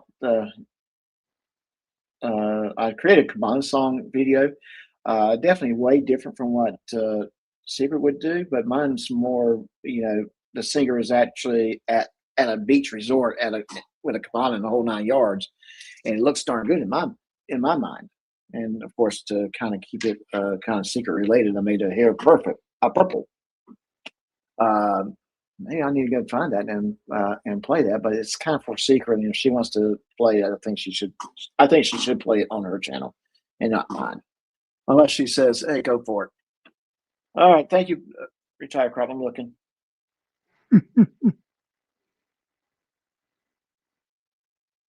Oh, cool. Okay, thank you. Can't say what it's about, but thank you for that text. Yeah, yeah. And I see the text here from Dove. You're trying to keep me informed. Yes. I'm texting my wife like, "Hey, honey, what are we gonna have for dinner?" And I'm like, "Wait a minute, am I texting my wife?" Like, wait a minute. Did you say you just texted me? Trying to text your wife? no, I thought I texted you by mistake because you said you just got a text, and I'm here texting my wife, "Hey, honey, what are we gonna have for dinner?" I had to look down and like, yeah, that says my wife right there. Okay. Yeah, yeah. The response would be, "I don't know, dear. What do you want?" Yeah, no, you would I once, we used to, back when I used to be involved with some gaming, and we had like 3 different text things we would use, and there'd be different people, on different text and stuff. Right. And the one night I got done talking to somebody, and I said, "Okay, good night, babe, love you," and I hit send, Uh-huh. and it went to the wrong person. And the person it went to didn't actually get it because his wife was sitting at the computer at the time. And she goes, "Oh, so this is how you guys talk when I'm not around."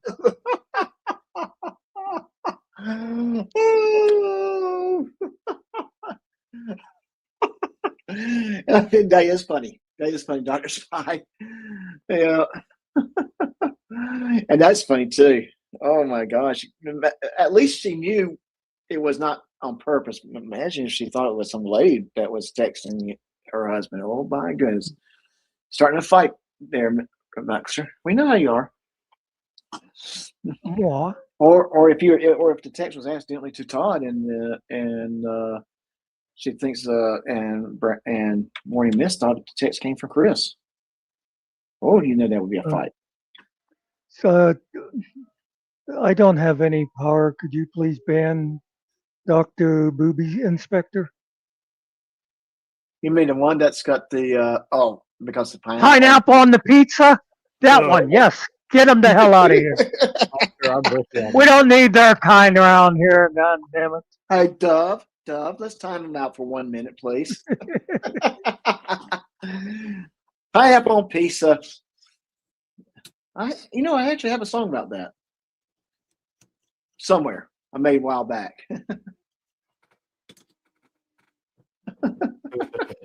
Thank you, man. Yeah, that's sitting there thinking I'm joking, but no, I'm serious. Time them out for 1 minute. Pineapple on pizza. No, don't do that as a joke because it wipes out all their texts. Oh, okay, yeah, let's not do that. We're picking. We're picking. Oh, see, now I can't. Sorry, I cannot time her out. She can say the most heinous things, and I cannot time her out. Dove, time yourself out also. Yeah, well, Dr. Spy's on that list now too. Ooh, I don't know. Yeah, cheese is okay.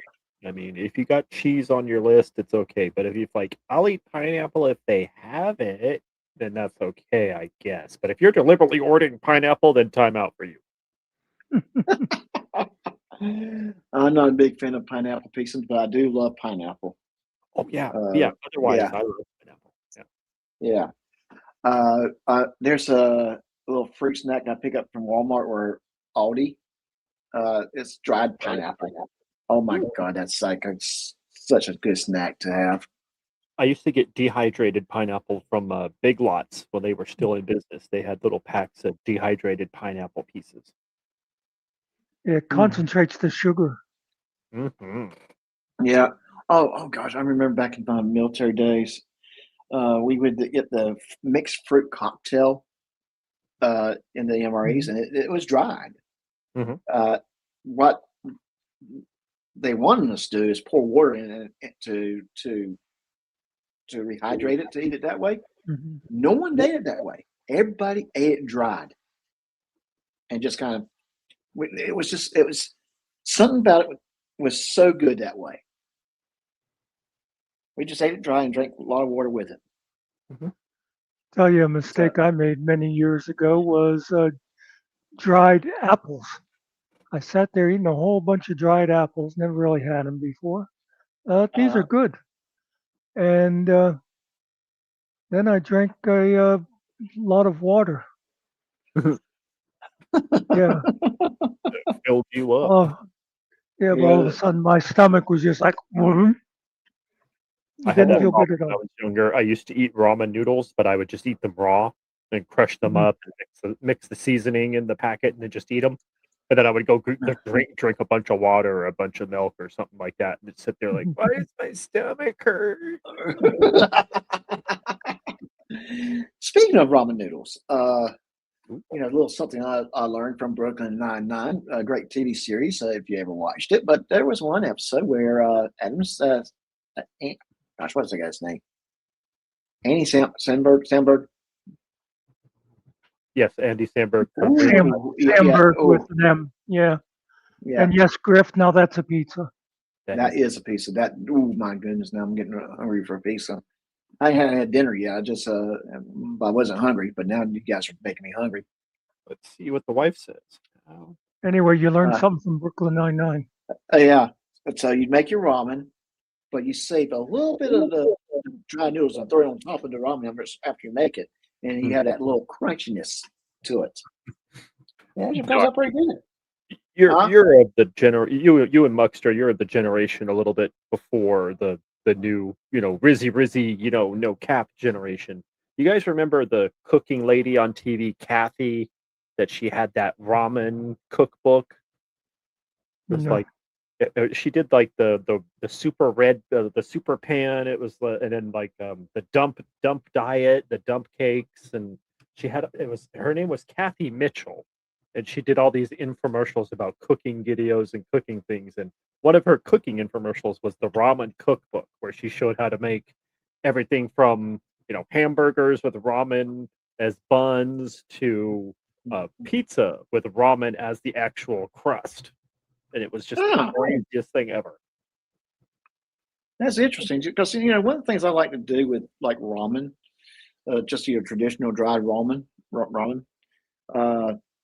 is cook some form of meat, where it's whether it's a hamburger patty, chicken. It might be like some rotisserie chicken that I got from Sam's, leftover rotisserie chicken, something like that, or even spam. Break it up, put it in with ramen after it's made, and kind of stir it up, and it's really, really good. And Dr. Booby, the inspector, states Doc tried ramen drained with salsa and crispy French onions. That sounds good. Do you use the actual flavoring packs with it, or just the noodles itself? Just curious. And Dr. Spy continues, says, man, back in the day, I would make meals with ramen. Yeah, exactly. That's what I'm saying. Especially when I'm working during the day and I'm working from home. I mean, that's exactly how I do it. I make ramen. I use ramen as the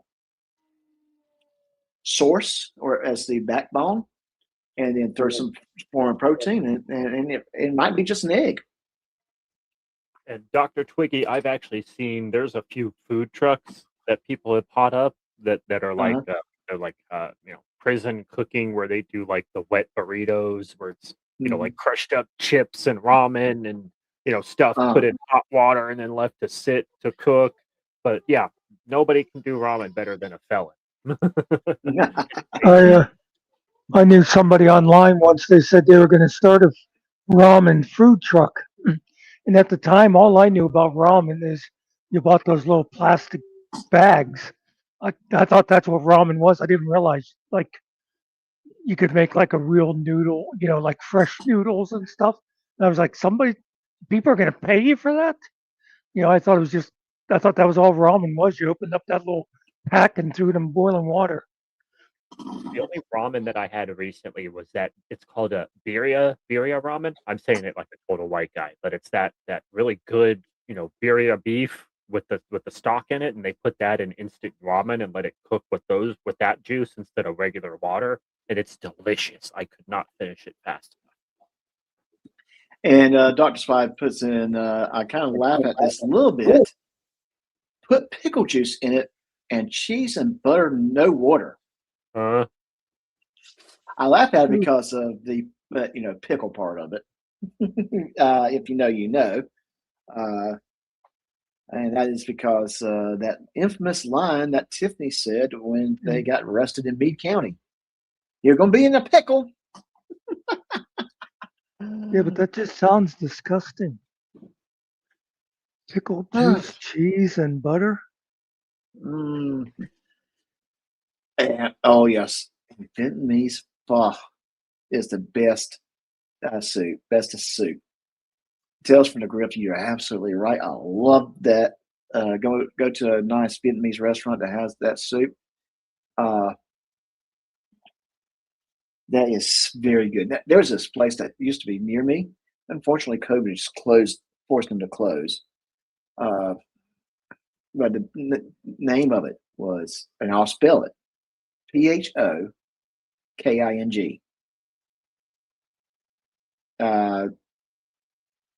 Basically, fucking dumplings is what they called it. Like fucking dumplings. Oh yes, that was a good restaurant. I enjoyed that place, and the name was what kind of caught you. Oh, okay. And there's a lot of places around me that does a really good job with pho. We got quite a few people that's from Vietnam that open up restaurants, and yes, I enjoy a good pho. That's a good idea, Booby. What do you say? Ramen would be good for like hiking and stuff like that because you wouldn't take up a whole lot of weight. No, it would not. It fills you up. All you need is just water. You don't even have to boil the water. You can just eat it cold if you need to. Yeah, I heard both ways, pho and pho. Yeah, I always thought it's pho, but I've never had it, so I won't argue with people. Yeah. But around here we say pho. So. Well, pho comes right after so. Yep. Or is it after la? Yeah. Do, re, mi, fa, so. Yeah, it's after Ray. Me. Do, re, mi, fa. There you go. It's after me. Yeah. All right. Okay. I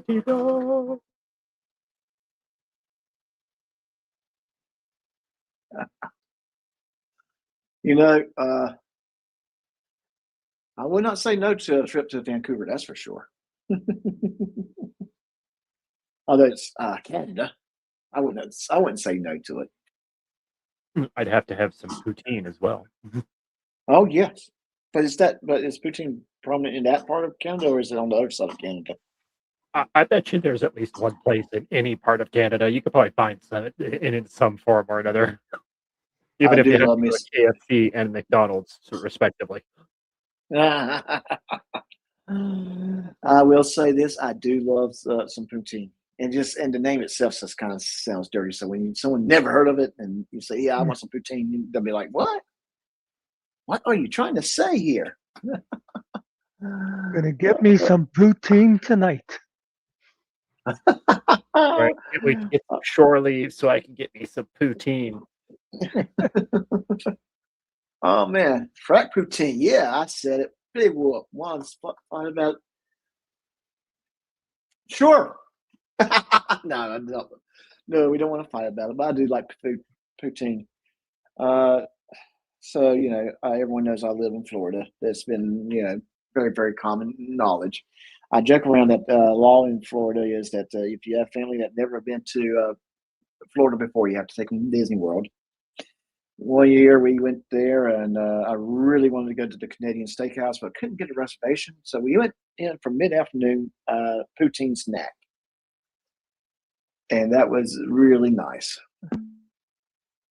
So, I thought I heard someone coming in, but I guess someone hit their mic or something. Okay. I didn't hear it. Okay. Someone wants me to play the song again? Did someone miss the song?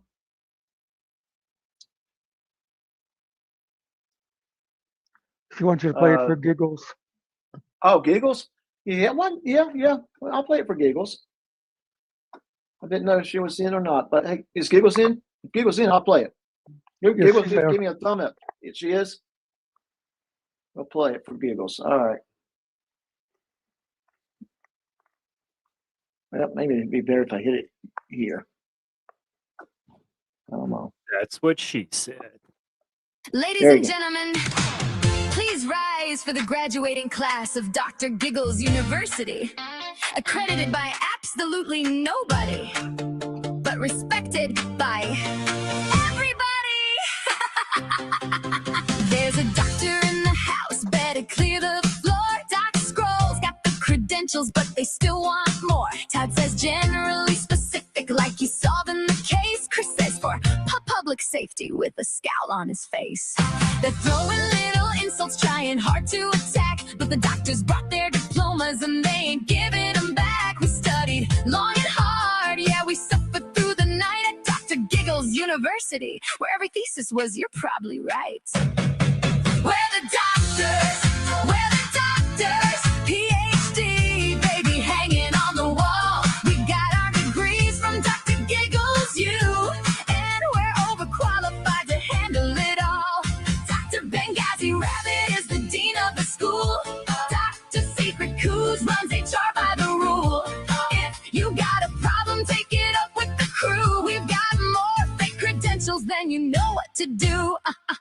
Dr. Spy walks in with a classified degree. Dr. Dark Deucer says the diagnosis is me. Dr. Doe's not in Japan, as a doctorate overseas. Dr. Kelly's got a specialty in putting minds at ease. Dr. Giggles has a lab-based PhD. Dr. Candace says, please refer all complaints to me. Dr. Twiggy's got a thesis thicker than a book. And Dr. Billy's got the academic look. We're the doctors, PhD, baby, hanging on the wall. We got our degrees from Dr. Giggles, and we're overqualified to handle it all. Dr. Benghazi Rabbit is the dean of the school. Dr. Secret Coos runs HR by the rule. If you question our credentials, that's perfectly fine. We'll diagnose the comment section, one doctor at a time. Dr. Booby Instructor has a specialty degree. Dr. ND14 says the evidence agrees with me. Dr. Lanyo Storytime brought the textbooks to the show. And Don Furman, Doctor of IHOP, says, have you tried the breakfast combo? Dr. Jelly Crown wears the academic crown. Dr. Phil Good Apocalypse says, everybody calm down. Then Doc Scrolls looks around and says, well, this is quite a crew. And every doctor in the room says, Doc, we got you. Chris, you may question what you see, but we consulted 17 doctors and a questionable PhD. We reviewed the data, we examined every claim, we held a faculty meeting, and somebody ordered pizza again. Dr. Benghazi Rabbit, meeting called to order. Dr. Secret Coos, HR has received the complaint. The files are classified. I have no further comment. I'm currently unavailable. Can we get this to go? We're the doctors, PhD, and we're proud of what we do. Dr. Giggles University, the finest institution known to YouTube. Doc Scrolls has the credentials, the rest of us have flair. And if Todd and Chris keep talking, doctors everywhere. Dr. Dark Deucer, Dr. Kelly, Dr. Candace, Dr. Twiggy.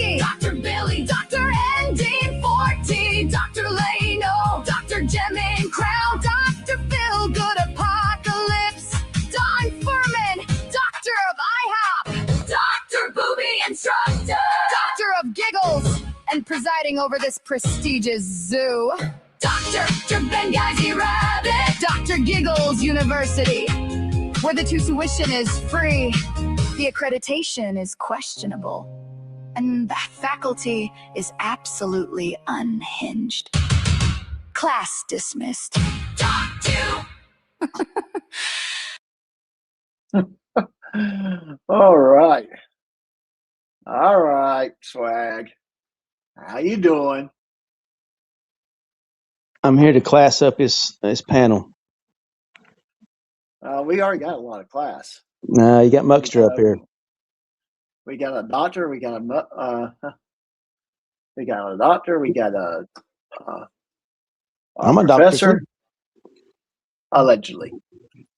I'm a doctor of non-sufficient funds, aka a Todd check.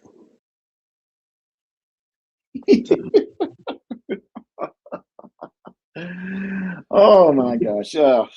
But I see you got a panel whore. You got a panel whore with you, Mr. Muckster. You've been on quite a few panels today, haven't you, sir?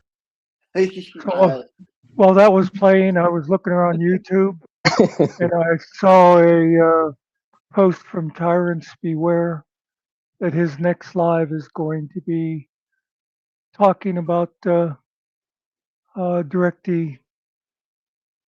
Imagine that. I guess. Yeah. So I got to read you what I commented. Okay. I must watch this. Thank What's you that? for your permission. I must watch this because I find TB to be very credible and informative source, second only to his imaginary twin brother. Well, I'll forgive you. You didn't run that by me, but that was a cool thing to post. I do. Hey, but remember, Muck, that he left YouTube. Remember? He what? Yeah. Terry left YouTube. Remember, he made that big old post that he's leaving YouTube. Yeah. Oh, YouTube. Yeah. Yeah. I thought you said you too. I thought, what? He left who? What? Did he pick him back up? I mean, I wouldn't put it past TB to claim to work with Bowie next. Oh Lord! From the afterlife. Oh, yeah. Yeah. So, how you doing today, Muck? Yeah, I'll be very busy, as you know. Hey, cool deal. How about you, Prof. Chaos? Just printing little things here and there. Well, enough about your love life. Yeah, that's true. No. I was taking care of the kids. My son wasn't feeling good last night, so we were up with a bucket because he kept waking up feeling like he was going to get sick. So. Oh Lord! hey, Joey, how you doing? Hey, hey guys, check back chat, please, and give me an answer if you don't mind. Short, shriveled, and a little to the left. Wait, what? You're going to make me lean forward and shrink my screen so I can see the chat. And then I can't read it anyhow because it's all white. Maybe it's more, well, at least one of the guys. It doesn't have to be you, Muckster. I'm not sure. I do not know the answer to that question. It is he. Okay. Yeah. You know that Georgia Transparency unknowingly doxed a woman who had a stalker. Did you guys know that? Imagine that. Yeah. Just saying.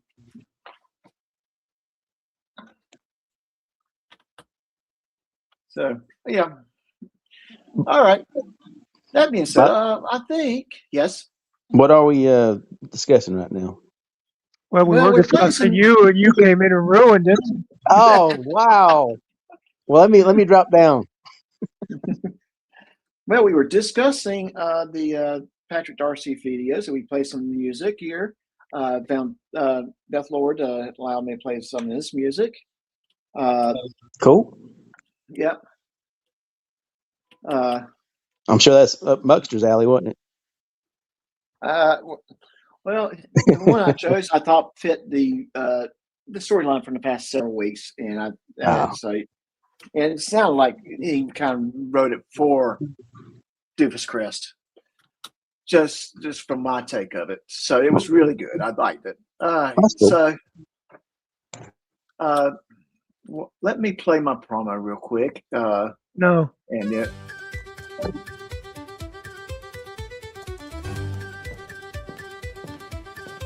Hey Riley, what are you up to? I'm shopping at Doc Lanou's merch store. They've got hats, t-shirt, hoodies, mugs, and that's just the beginning.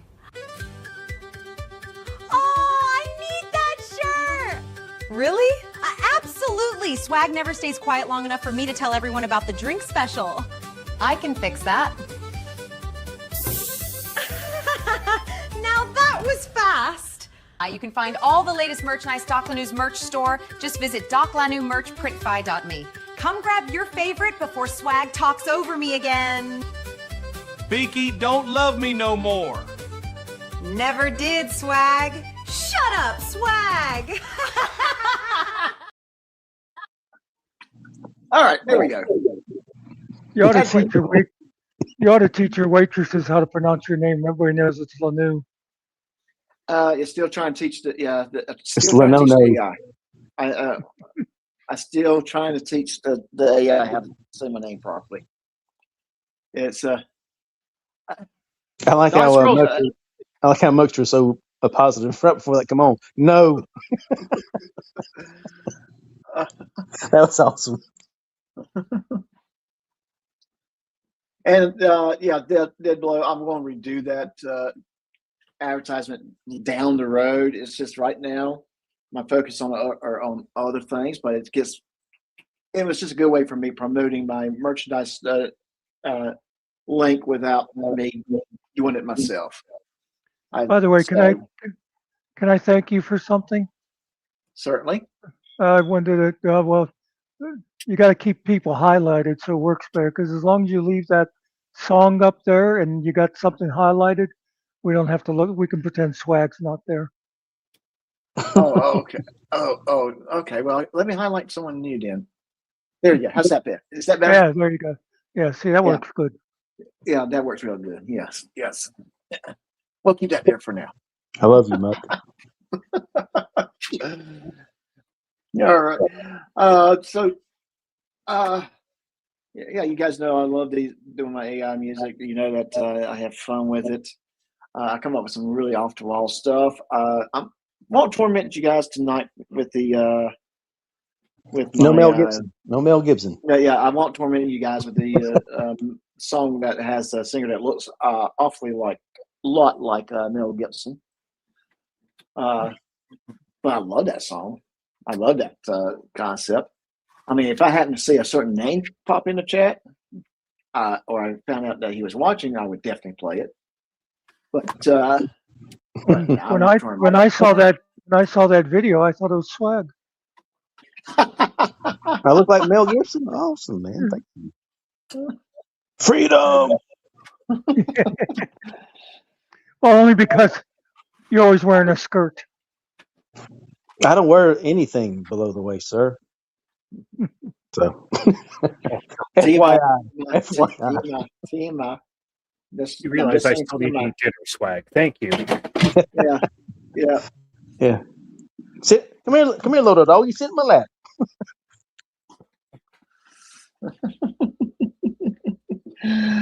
Oh my gosh. Yeah. Fox Girls has been following me all day too. What is it going on today? Well, I mean, he likes you. Well, that's okay. We like Doc Scrolls too, so. Mm-hmm. Yep. But yeah. Do you blame him? No. At least we ain't got the Kathleen Poos in here. Whew, God. She was in here earlier. You missed it. I thought I smelled something. Oh, now. Hey, I heard she kissed me out today. So. As Ryder would say, I have that magnetized personality. Magnetized. He would have said magnetized. Yes. Magnetized personality. That's so funny. Oh my gosh! But this has been fun, guys. I tell you. Oh! You said her name 3 times. Damn it! Is that cackling coos back? What the God damn it! actual I gotta go. fuck? What did I just hear? What? I was hacked. It wasn't me. I was hacked. Oh, you can't claim imposter. That excuse has already been used. The fuck I can't. He's an imposter. How fucking dare you? Seriously? I Well, heard you tell me to shut the fuck up today on another panel. It hurt my feelings. uncoded. I It think was an so. I think imposter. that's where I heard it. It was an imposter. I have no idea what you're talking about. You're They're nothing. taking over, ain't they? They are. Well, this imposter says, "I love you." I'm just kidding. I'm just shopping. You know, everyone down in the basement, and he starts to behave himself. Meat. Yeah, I noticed that. Did you guys see that? What? He started behaving himself as soon as I put everyone else in the basement.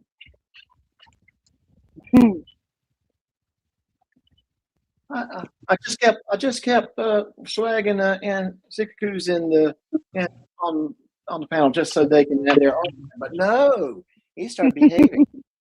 Put us in the casing closet. Herbie, you got that on Swag? I thought I was going to get a little drama there, but man, oh man. I'm in the Swag is store. here. Our magnetized personalities kind of clashed. Well, that's okay. Swag is here. He'll do something to upset Muckster soon.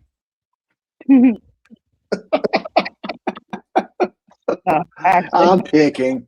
I just literally jumped on because I heard that and I was like, oh no. Oh hell no.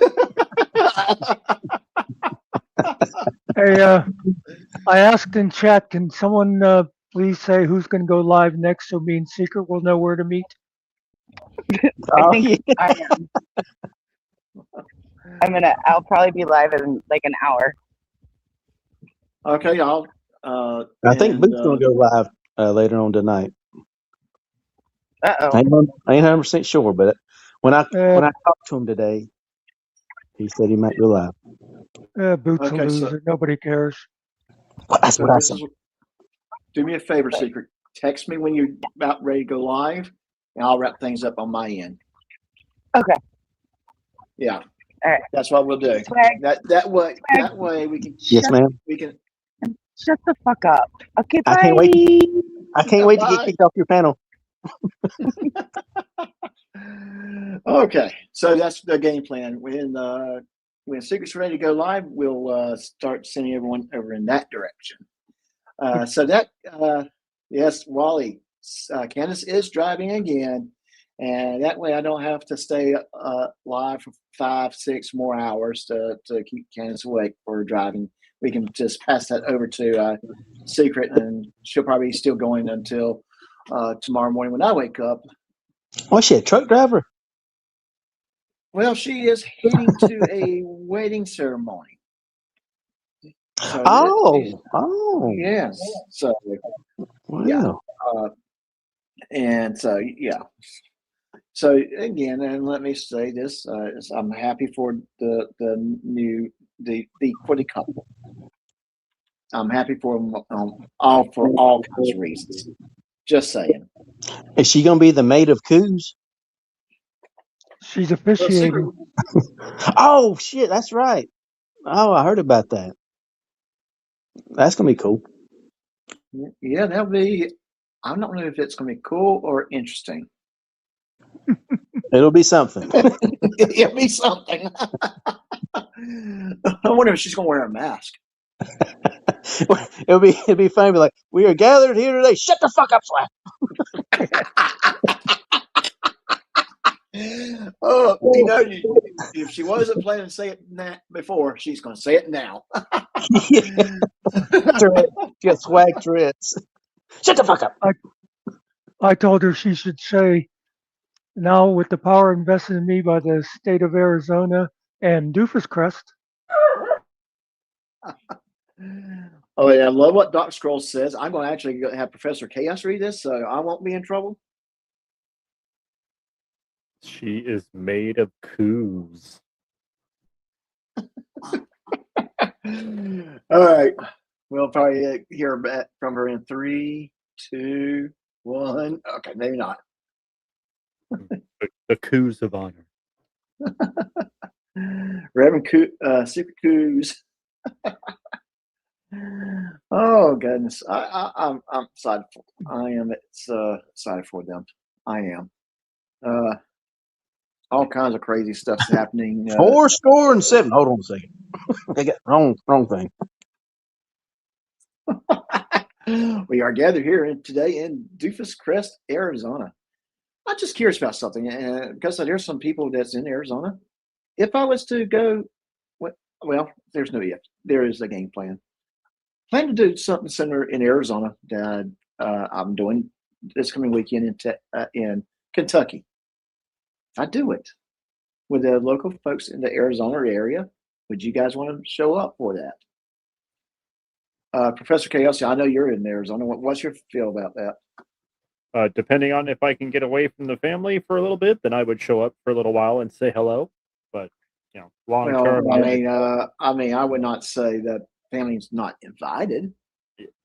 It becomes a little bit of a get together. So I wouldn't say family not invited. Unless you just don't want to bring the kids around, or whatever. I can understand that.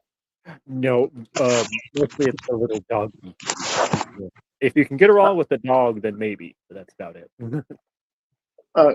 Yeah. Well, dogs are probably more than welcome too. I would say that.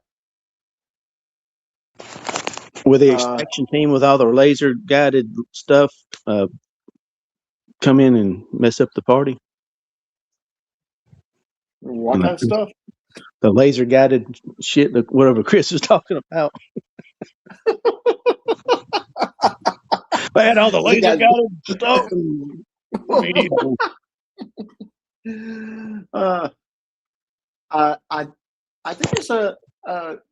I think there's a good strong chance there would be quite a few people in the Arizona area that would show up for it.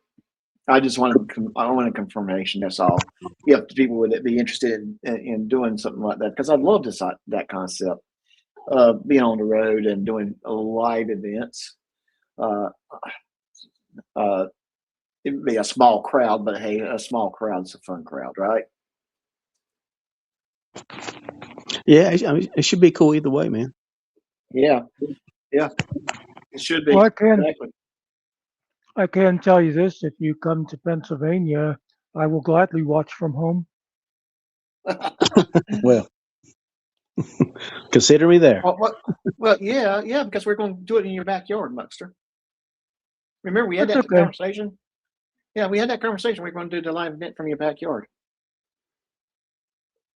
Just don't use any of my electricity. Well, we'll bring generators that's powered by moonshine. Don't park on the grass.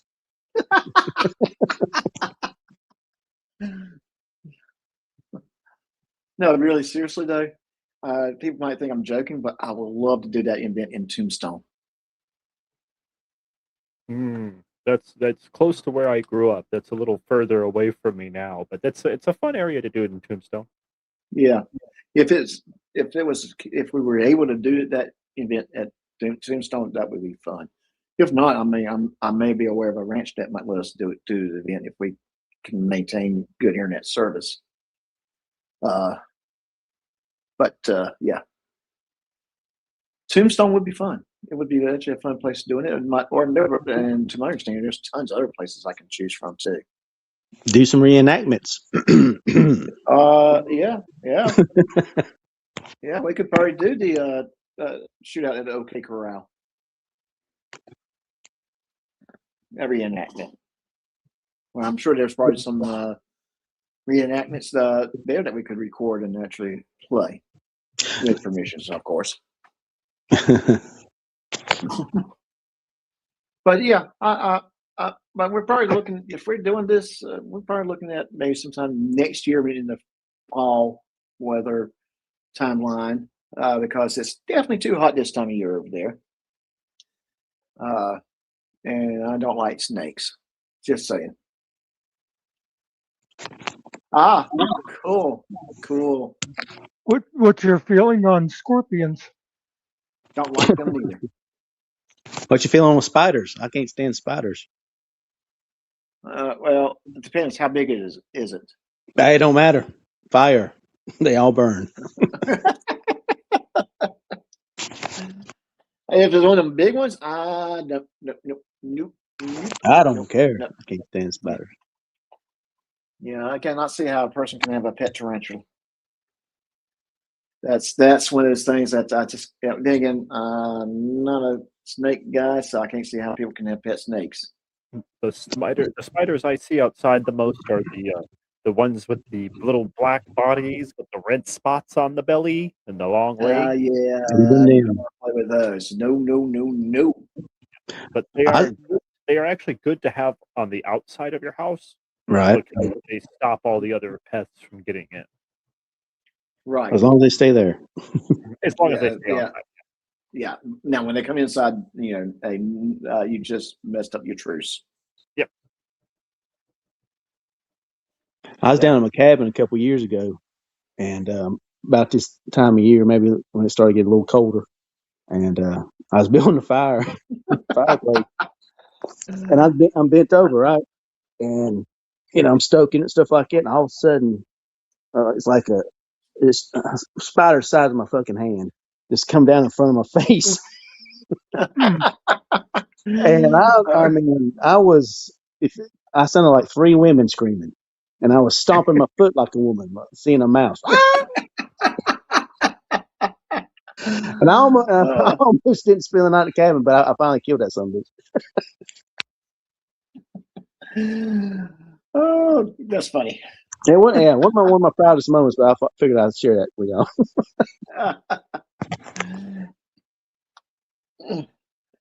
Oh my gosh. Doc Scrolls, I know he's just probably trying to be funny a little bit. Ryder has a ranch, maybe. That's and Michael Wyatt responds with, "That's a hell no." As Tales from the Grift would say, Ryder had ranch dressing, and now he thinks he's Bonanza.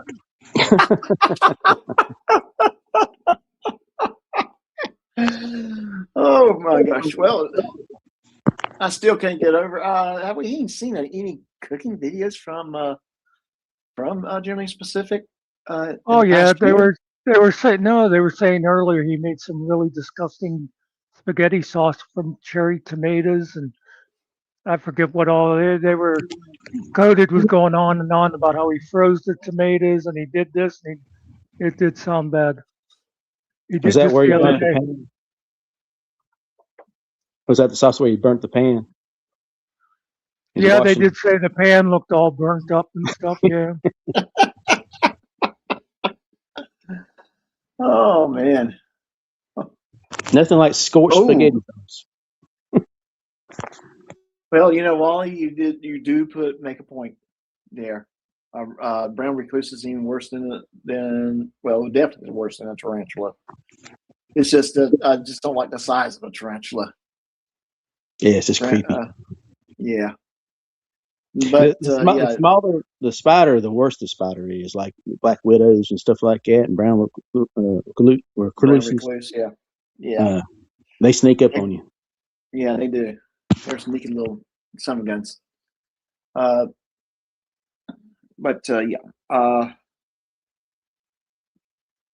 one thing that there was big criticism that he had not made a cooking video for a long time, and quite frankly, I think he should. He should go back to his cooking stuff. And I mean, is it going to be the finest cooking in the world? Probably not. But at the same time, it's better than continuing doing drama or trying to change to the debate thing or whatever. Yeah. This is just me being trying to give a fair criticism to someone that if he starts seeing the light, maybe he'll be okay. I don't think this whole changing my channel genre is that he saw the light. He just saw a darkness coming at him, and he's trying to hide everything. Actually, I had the perfect idea for him. I mentioned it before, and I'll say, because this is serious. I think this is something that he would enjoy and could keep him out of trouble if he'd keep his mouth shut when he goes to these. There's these people out there that have these karaoke channels, and Uh-huh. I've watched this one, and some of them are like really good. They sound like professionals. Some of them Uh-huh. sound kind of like me, but they're always really accepting, and they'll say, "Oh, thanks a lot for sharing." He'd fit right in as long as he didn't go in there and say, "Well, first of all, you should know I'm a disabled veteran, Two and the times. Jews are out to get me."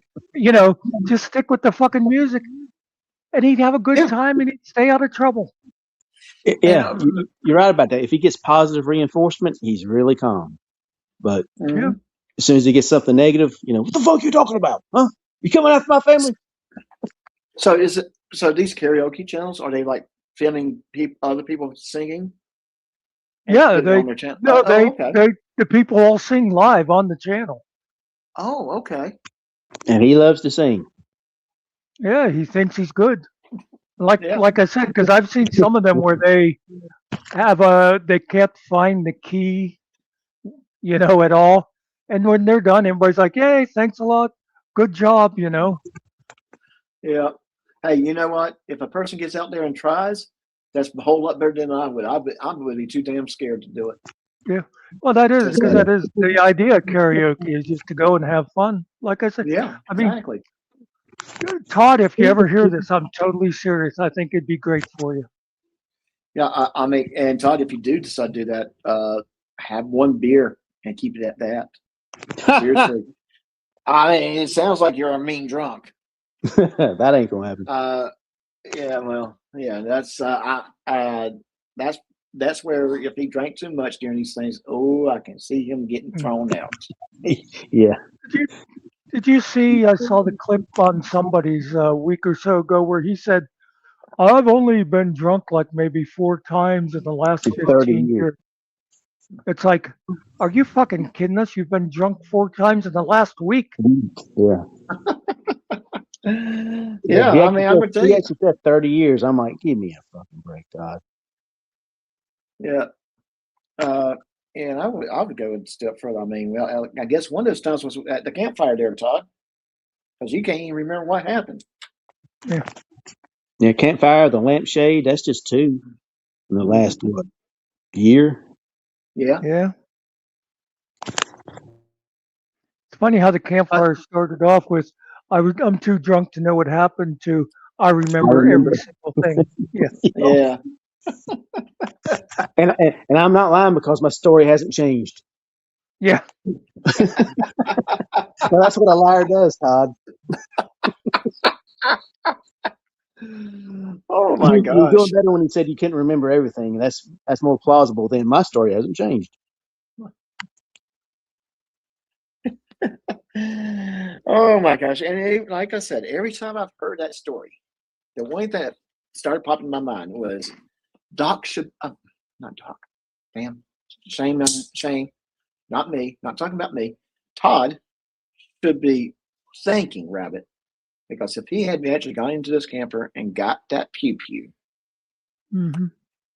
he would either still be in North Carolina in a prison somewhere, I or probably be underground. or probably Yeah. underground. Not to be morbid, but they would, you come out, you been drinking all day and especially around military men, and you come out with a Uh-huh. fucking gun, you probably ain't gonna see the morning. Yeah, agreed. Agreed. And that's kind of why I said it before. I'll say it again. I'll probably say it another 150 times before I'm done saying it. Uh, that was that night. Rabbit was Todd's angel. He may Yeah. not see, it, but in my mind, that's what I see Mhm. it. His ego won't let him. His ego won't let him see it though. Yeah. No, it Well, won't. It won't. here's the thing. Here's something, two different things Todd has said that I haven't heard anybody call him on it is on one hand, he talks about those guys who are a bunch of pussies. They hit like girls. And on the other hand, he went to get his gun. Yeah, which is it? Yeah. Yeah. Are they pussies and they couldn't hurt you, or are they beating you up so bad that you had to defend yourself to go get your gun because you feared for your life? So which one is it? And I'm going to just say this, Dub, how dare you? How dare you text me that picture? Oh, she sent me a picture of a big spider. And I like what to go back to what Wait, Mustard was saying. What Ty don't realize is he left the scene to go somewhere to get a firearm to come back. Yeah. No matter Exactly. no matter if you thought you was the biggest badass or you feared for your life, you came back. He was coming back. Exactly. Yeah, that You were negates. getting away from it. Yeah, Yeah, exactly. hard to call self-defense, huh? Yeah, that goes into the premeditation part. And exactly, and that's kind of what. And some of the comments we've heard him made in the past about threatening to go to someone's county carrying a pew pew with Well, them and have to. he's threatened down a lot of people before. Yeah, he has. Mm-hmm. You know, And I won't that's be why carried by six. I won't be carried by six. You will. You know, And shit I like will. that. And I will just say this, Todd: you are getting. If you ever get involved with something that you cross that line, those video clips will be popping back up during your trial. Yeah. Even if Keeper didn't have them, YouTube can get them. You know, Google or whatever, they can get them. Right. Because it's deleted does not mean they're gone. I'm pretty certain. Yes, ma'am.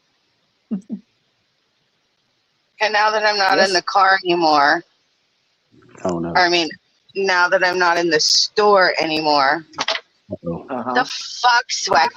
What is your fucking problem, Swag? Seriously, I've been nothing but nice. I was hacked again. I can't even. I was hacked. I can't even like pretend to be mad and yell and scream. I'll do that. I don't have to lie. I know that feeling. Because I was the other day when I was wishing Tim happy birthday, I was pretending to be angry at him, and I couldn't keep it up for more than 2 minutes. What? Yeah, I can't. What? Well, that's what she said. But, you know, who am I? You have to talk about that. I did walk into that one. Oh my gosh, I did walk. But I could not be angry for more than 2 minutes with Tim. And when I hear people ask what is Swag's problem, I'm thinking, do you want the list alphabetical or chronological? Hey, I don't even understand what that second word means, but I'm mad.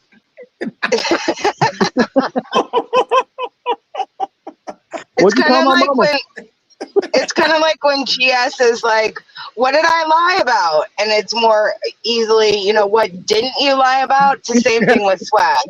Yeah, this week? Talking about just this week or last week? What didn't Swag do? It's a much shorter list. Man, I somewhat feel attacked. Oh, cry. Do you want your blanket and your little blanket and Baba? Don't make me come up and do my knife hand, my Todd knife hand. Cam up.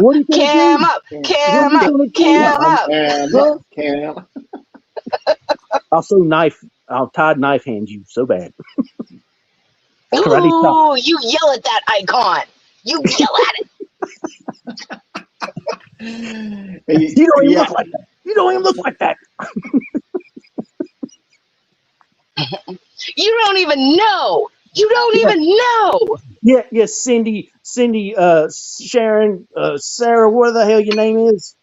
Well, whoever you are, you don't even know. I know. Guess what? I can be a hitman or a janitor. That is what nursing school taught me. Hitman or power bottom.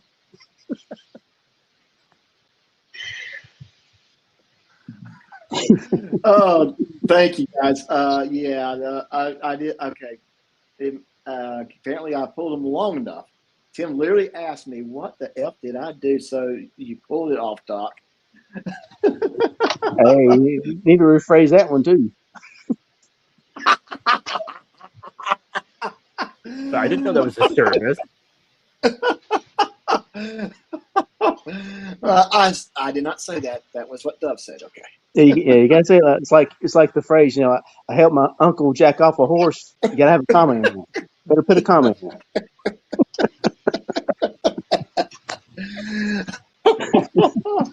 I helped my uncle Jack, off a horse. Put that comment on. It's kind of like if Doc Scrolls is in here. Wait. You're gonna let that go by? You're gonna pretend that Swag knows what a comma is? Hold on. Somebody wrote it down for me. Hold on a second. Hold on. Was that right, honey? You wrote it? Okay. Yeah. She says it's right. Swag saw that and he's like, the horse was in a comma? What happened to it? Did it get hit in the head? Yeah. They hand it to me. What's a horse doing in a coma for? Yeah. I can say that. I'll sound stupid. Hey, Swag, please read this one that's on the screen. Swag, get it right. Show me them booby secrets so I know your real name. So I know you. You know what? If you want to know who I am and what I look like, you need to bribe Killa, because not only does he have boob pictures, but he's got, face pictures too. So I have to keep up. I'm on Discord right now. Chaos, come back. Come back, Chaos. Chaos, when you find out, send that to me too, okay? So, yeah, boobs and faces. What? Oh, but yes. When was it? Was it? Drop me in the basement. Drop me in the basement for a minute. Oh shit! Okay, I'll drop you in the basement. All right. I'm glad she's gone. I never liked her. Never liked her. I'm confused because the picture that Killa showed me of her was she was a skinny black guy in a dress. I didn't really see the boobs. I don't know. Yeah, I see the in heels too. Cost me $25 too. Yeah, I see that, Penny. Is that what you're trying to show us?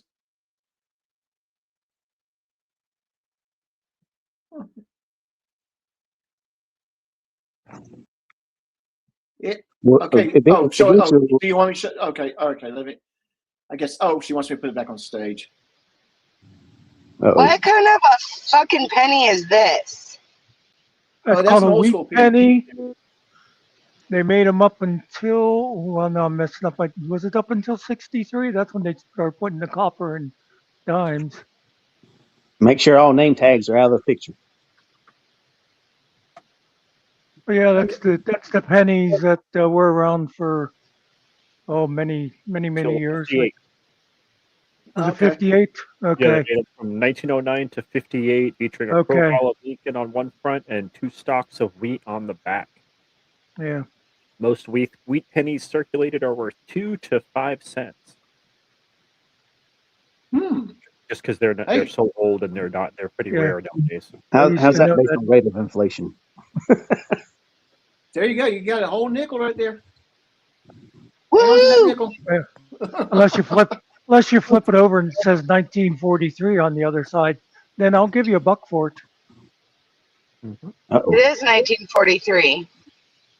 I doubt it. $1. Oh no, 1940. Hold on a second. Oh no, 1944. There you go. 1943 copper pennies were going for big money. It's the bronze. Oh really? Ones. It's the bronze ones. They go for 100 to 300K. Would you like to invest in something? Who wants the penny? Anyways, that is a. Actually, 1944. You don't come across them that old much anymore. Yeah, that's true. Yeah. 1944. It's 1944. I mean, it's not worth a lot, but it's still you just don't get them in change or anything like that. No. Yeah, I just got it from the store I was at. Really? Yeah, so when she handed me my change, the coins sounded different. It sounded like Canadian money was being handed back to me. So I was like, nah, bitch, I'm not fucking Canadian. And and then I looked and I was like, well, that penny sounds weird when it, goes against all the other coins. And so I like looked at it and I was like, what is this? This doesn't look like a penny. I thought it was fake there for a minute. You should have asked GJ Coos about it. Well, I have to ask her this then. Have you ever seen a $2 bill? Yes. Okay. Mm-hmm. But yes. put that penny away somewhere. It's cool just to have it. Yeah, I did. Yeah, I have a whole bunch of $2 bills because my grandma still gives them to me on my birthday every year. Oh, cool. My dad had that is so cool. He went to a strip club in Texas and they used them as the tip instead of $1 bills. I knew a guy. I worked with his wife. She was my boss when I first started at the library. He was retired Air Force, and the one Air Force base he was at, and it was one of those like Air Force towns. Yes. And the people were bitching about the Air Force guys. Oh, they think they own this town. They this, oh, they come in the bar and cause trouble, blah blah blah blah. And the base commander, he's getting all these complaints and stuff. The 1 month he decided to pay everybody in $2 bills. And when all the stores in town and stuff got their cash registers filled with $2 bills, all of a sudden the complaints stopped because they realized what the Air Force was bringing to their town. Mm-hmm. And that is true with any military town. Wait a minute, the Air Force was bringing a bunch of $2 whores to town? $2 bills. Yeah, $2 whores. What are you talking about? She has such a dirty mind. Not I used to have a couple of silver certificates, Grift. Oh yeah, I have a bicentennial dollar piece that some guy gave me at a fair once as a good luck thing. Oh, that's cool. It's not worth anything, but like a dollar, $1.50 now. But yeah, stuff like that's just neat to have.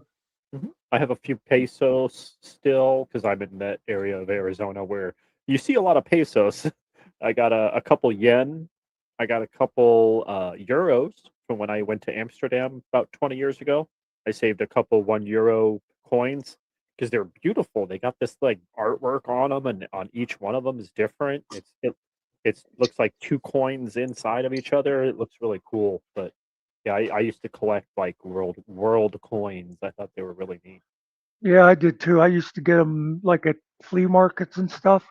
And a lot of those countries, man, the coins aren't worth shit, but they got great artwork on them. Yeah, they're delicate. They're really intricate designs, and some of them look like really delicate scroll work. And you're like, wow, did they stamp that, or did they have some guy in a chain to a chair, like chiseling out with a hammer and chisel?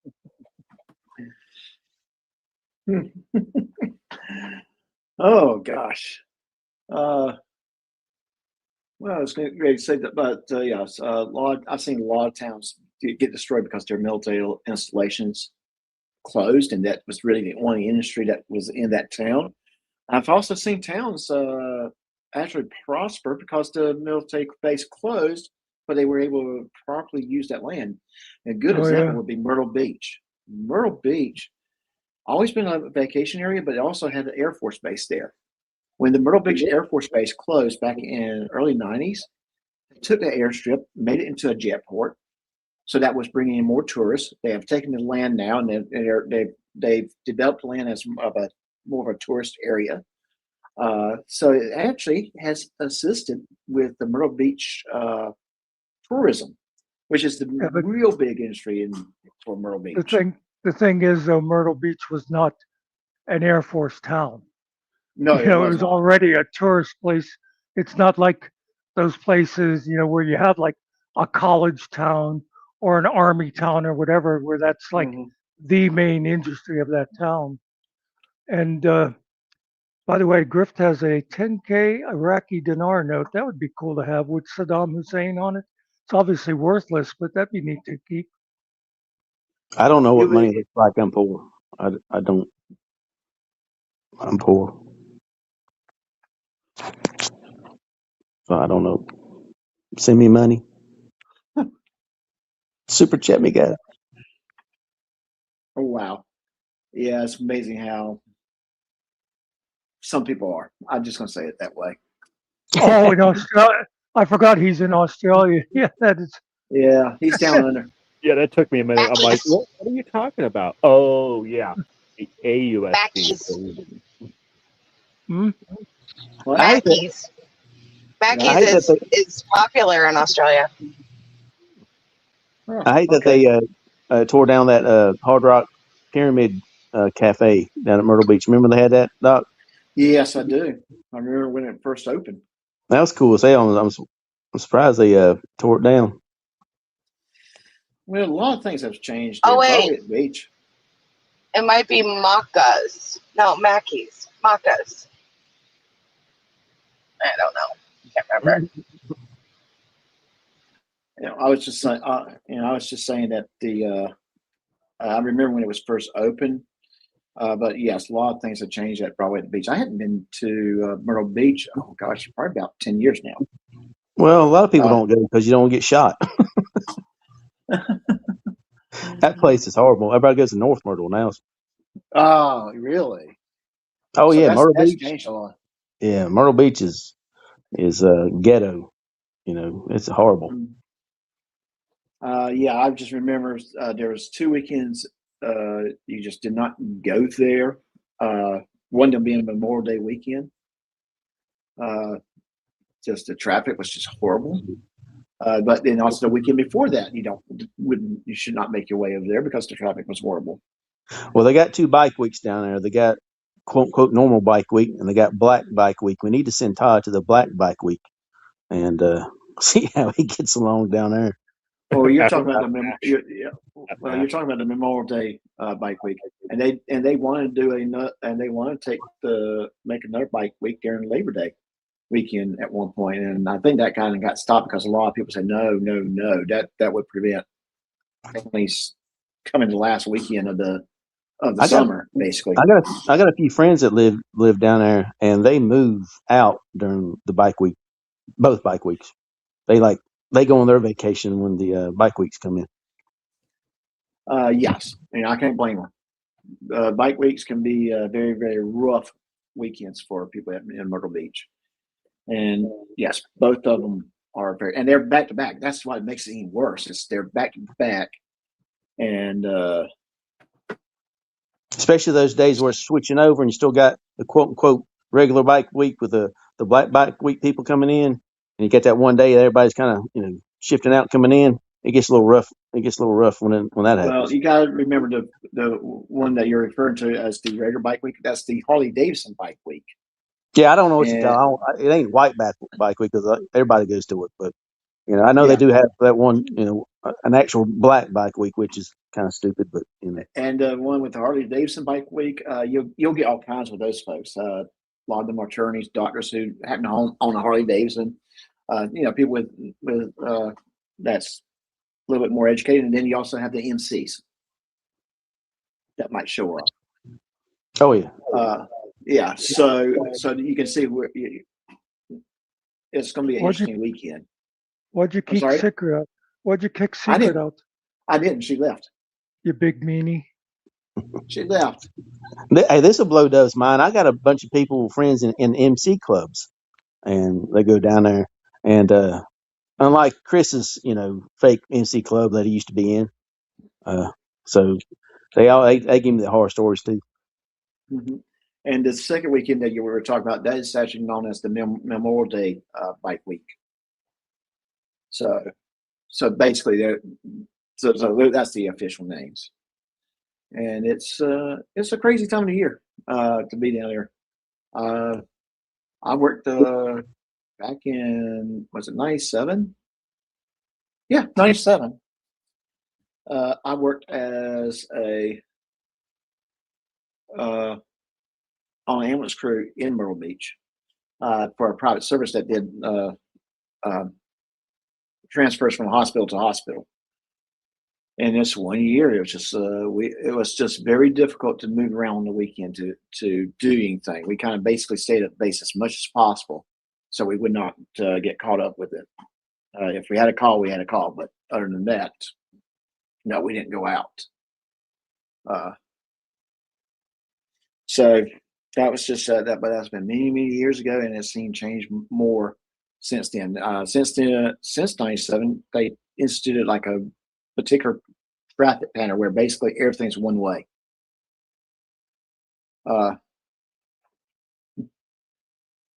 So just some things I've known about it, just kind of following the local news, but I haven't been there for 10 years. No, I take it back. I probably was in North Myrtle Beach 3 or 4 years ago. So still interesting. It's just interesting all around. But the worst thing that used to happen during those rallies was the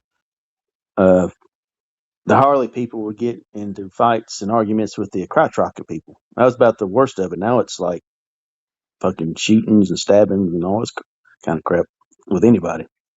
Mm-hmm. Yeah.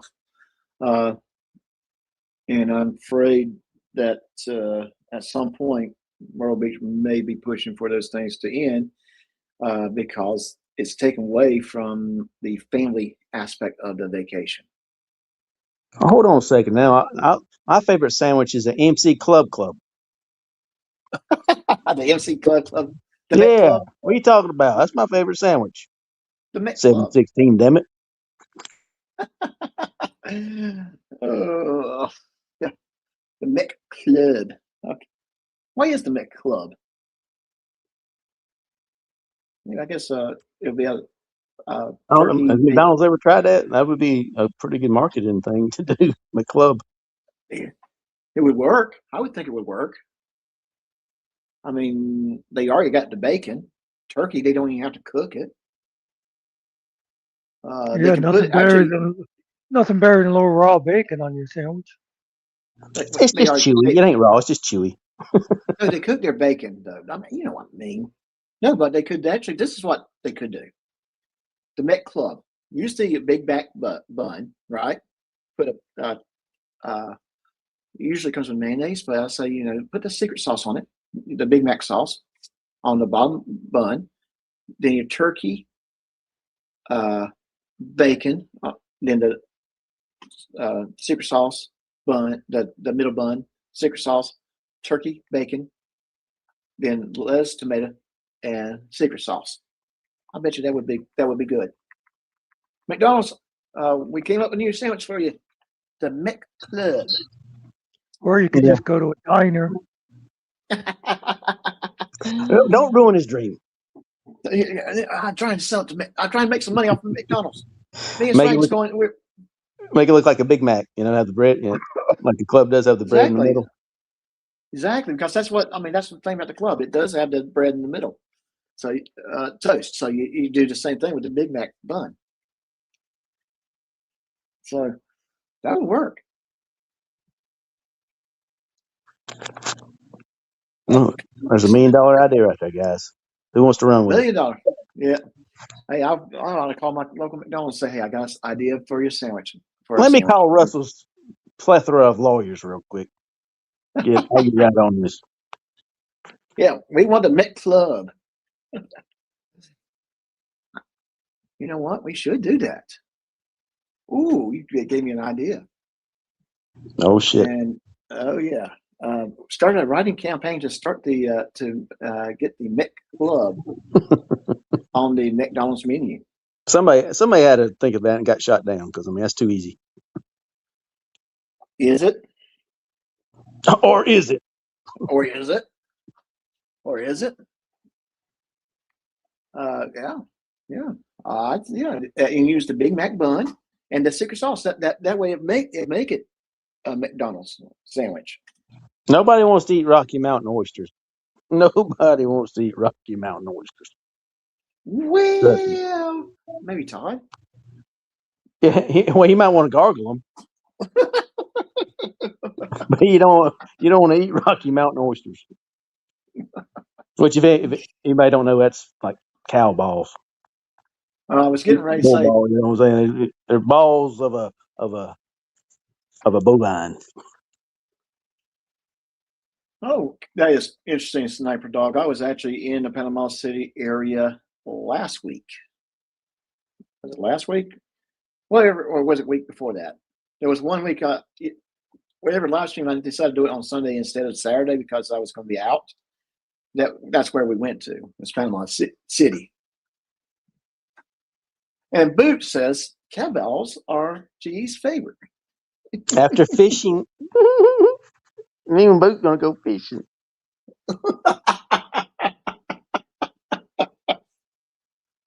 Hey, and how's it going, Boot? It's good to see you.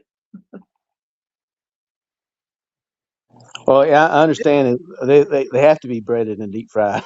Anything's, You know what? I can eat anything breaded and deep fried, but still in your mind. Boot, you send me the link. I'll be glad to come up.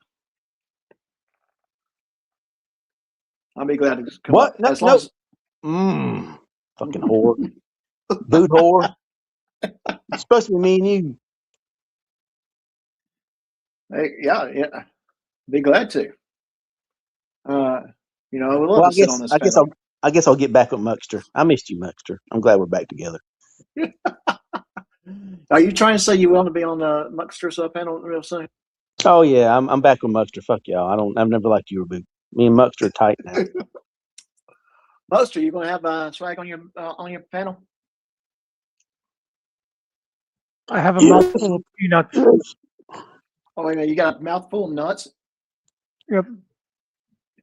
Okay, Well, that clip means that, yes. guys. That means yes. That means yes. Yeah, okay. All right.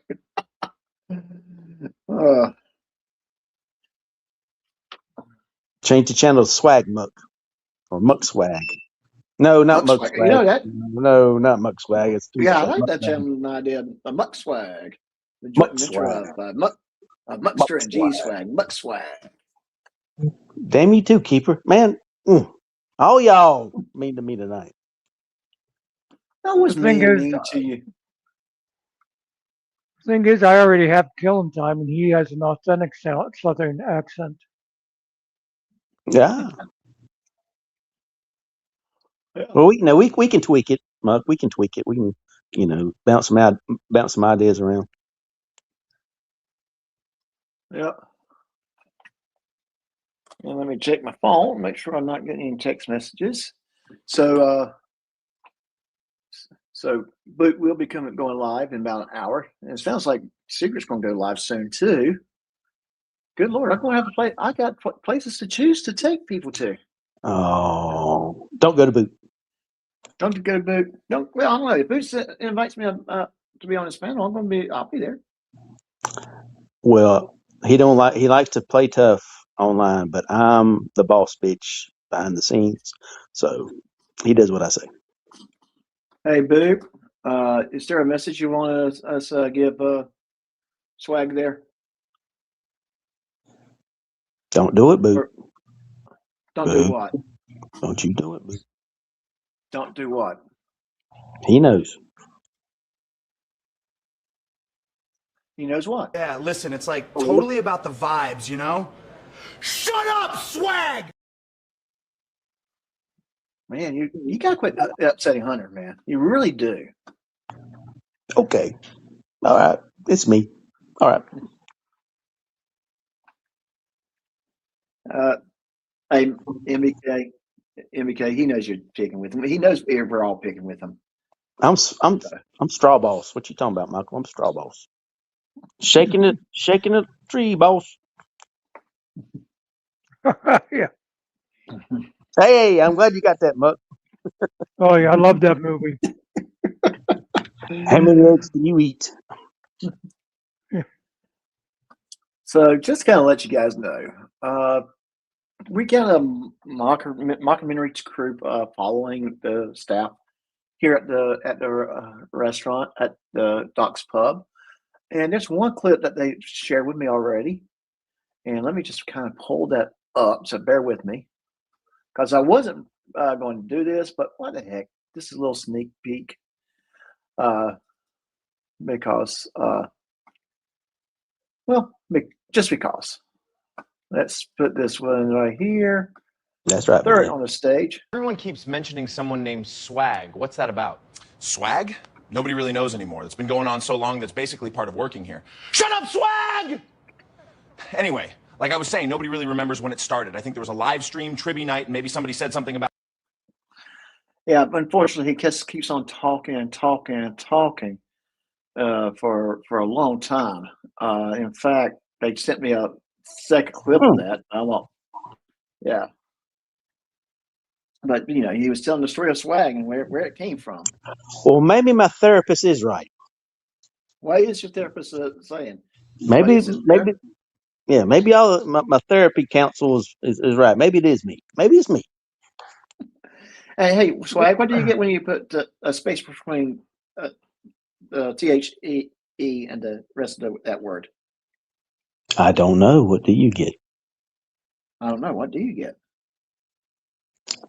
I don't know. It's your joke. I don't know. I didn't even understand the question. All right. I'm going along with the joke.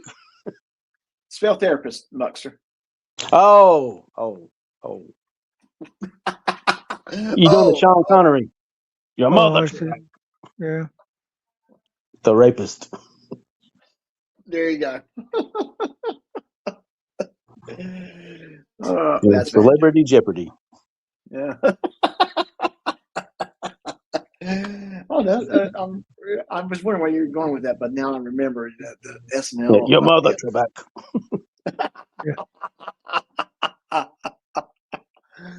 Oh, back when SNL was actually funny. Penis Land. No, it's Penn Island, damn it.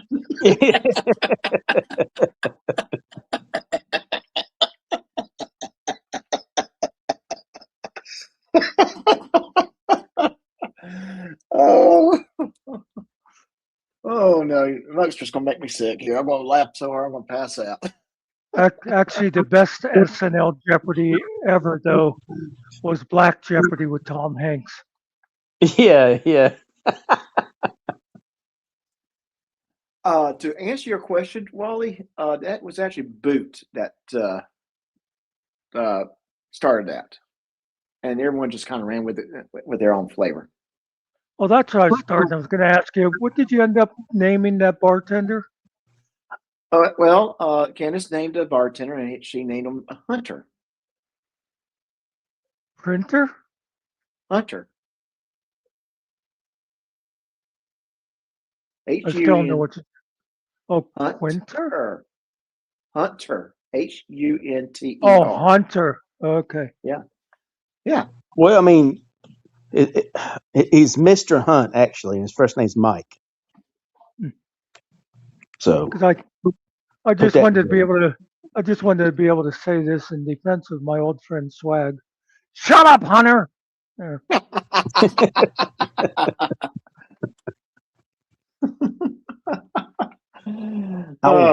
Sir. Yeah. Well, that little scene that we did with Hunter, well, not with Hunter, with the two waitresses watching Secret. The one where they referenced Candace was driving home. Apparently, her son, who is named Hunter, heard her name, and he's like, wait a minute, Mom, did they just say your name? And she's like, yes, and I had to go through the whole thing and explain what it meant. So it was I'm like, I thought maybe she was. Thank you, Booby Inspector. I'm glad somebody finally got that.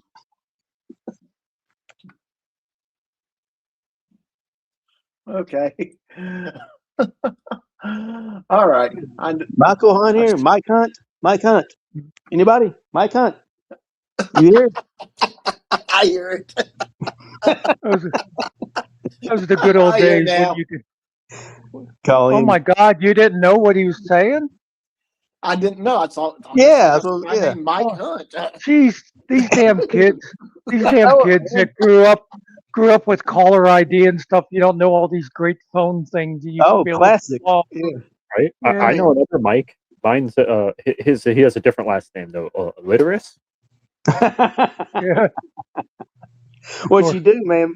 They still do it now at Walmart. They'll answer the phone and say, "Yeah, my dad's supposed to be there. His last name's Hunt and his first name's Mike. Can you tell him to come to the front desk?" They get on a bloop, bloop. Mike Hunt. Mike Hunt, you're one at the front desk. Mike Hunt. That's almost as bad as the one where IT crowd where a character's name was Peter File. We're looking for Peter File. Peter File, please come to the Peter File. I'm Peter File. It's like in an old Simpson episodes, like Jacques Strap. Yeah. So let me ask Gemini this, because here's an idea. Let's start a writing campaign to McDonald's to get the Mech Club introduced on their menu. I apologize, Milk. I didn't mean to put that idea in his head. How do I start a writing campaign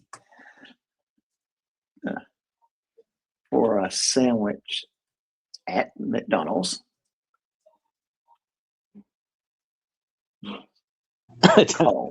called McClub. Taipan, I was thinking Prince Albert in the can? Huh? Do you have Prince Albert in the can? Oh yeah, I remember that. Better let him out. And Taipan asked if your refrigerator's running. Better catch it. Yep.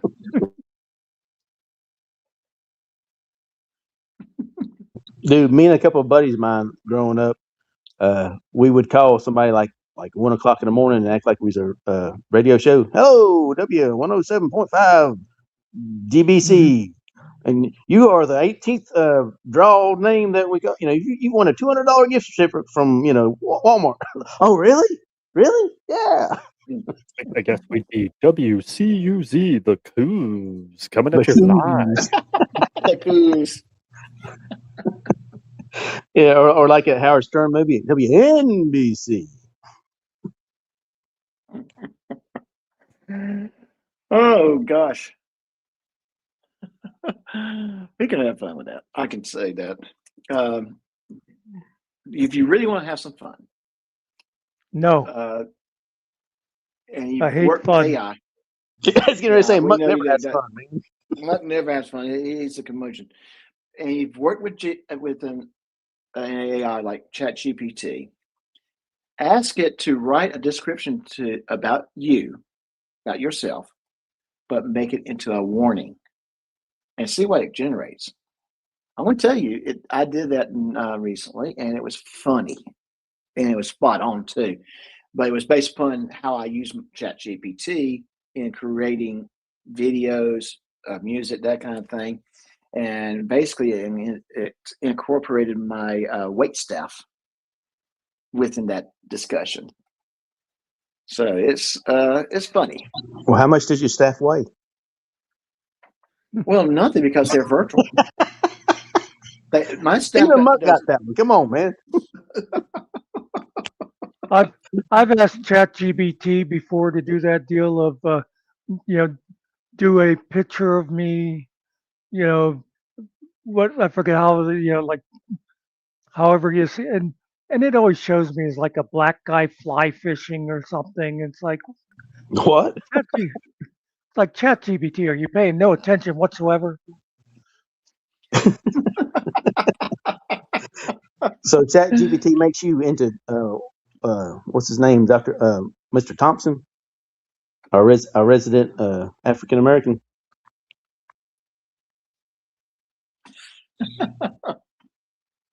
So it turns you into him. I do not know who that is. Oh, okay. Excuse me. Anyways, that was that's just funny, and I suggest doing it because, like I said, spot on. It's very, very spot on. And in fact, I'm putting together a bunch of clips of the documentary and maybe I don't know if I'm going to do them like a clip release at a time or just put them all together and just kind of play them in one video. But I put together a bunch of clips based upon that ChatGPT discussion I had, and I thought it came out pretty comical. And of course, it's making fun of me, which I don't mind. Make fun of me a little bit. We got to laugh at ourselves at times, right, Muckster? Oh, was I supposed to be paying attention? Well, sometimes it'll be good. Yes, yes. This is the part where you tell them to fuck off. Well, you know, I'm trying to respect my elders. Shut up, Hunter.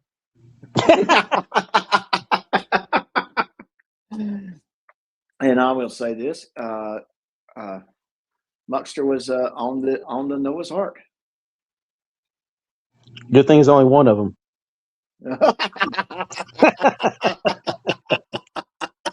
Couldn't take two. I'm glad it wasn't a pear or a banana. All right. We love you, Mother. We love you. We love you. I love you. I love you, Mother. I took the unicorn spot. Yeah. That's why we're mad at Muckster, because there's no more unicorns. It's a rainbow. Yeah, right there. See, Noah invented gay. Yeah. Oh shit! Damn it! There goes all the dogma. All the dogma's gone now. First thing they did when they got off that boat was to start redesigning everything. Okay, now these trees have to go over here. No, girl, over here. It's totally not feng shui. Oh, so humid. So fucking humid. You know what? Yeah, I don't mind doing that, MBK. I'll get it squared away real quick. I'm sorry, guys. MBK asked a question, and let me get that squared so you gotta away. help somebody? Oh my God. Yeah. Lord have mercy. What's next? You be nice to people? Fuck that. No, God, no. Yeah. Hold on. We're getting ready to be nice to somebody. Drop muck in the basement. Hey, Billy, say something in the chat so I can confirm. All right. Okay, got that squared away. Something in the way you chat. Yeah. Tonight.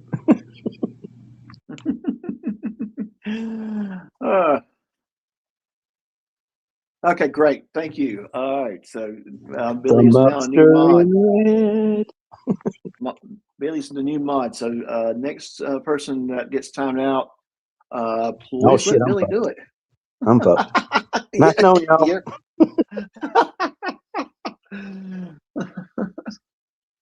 So Billy, All right. whoever doesn't donate to your Cash App, just time them out. Yeah, ban them. $4.99. No, you suck. Banned. Yeah.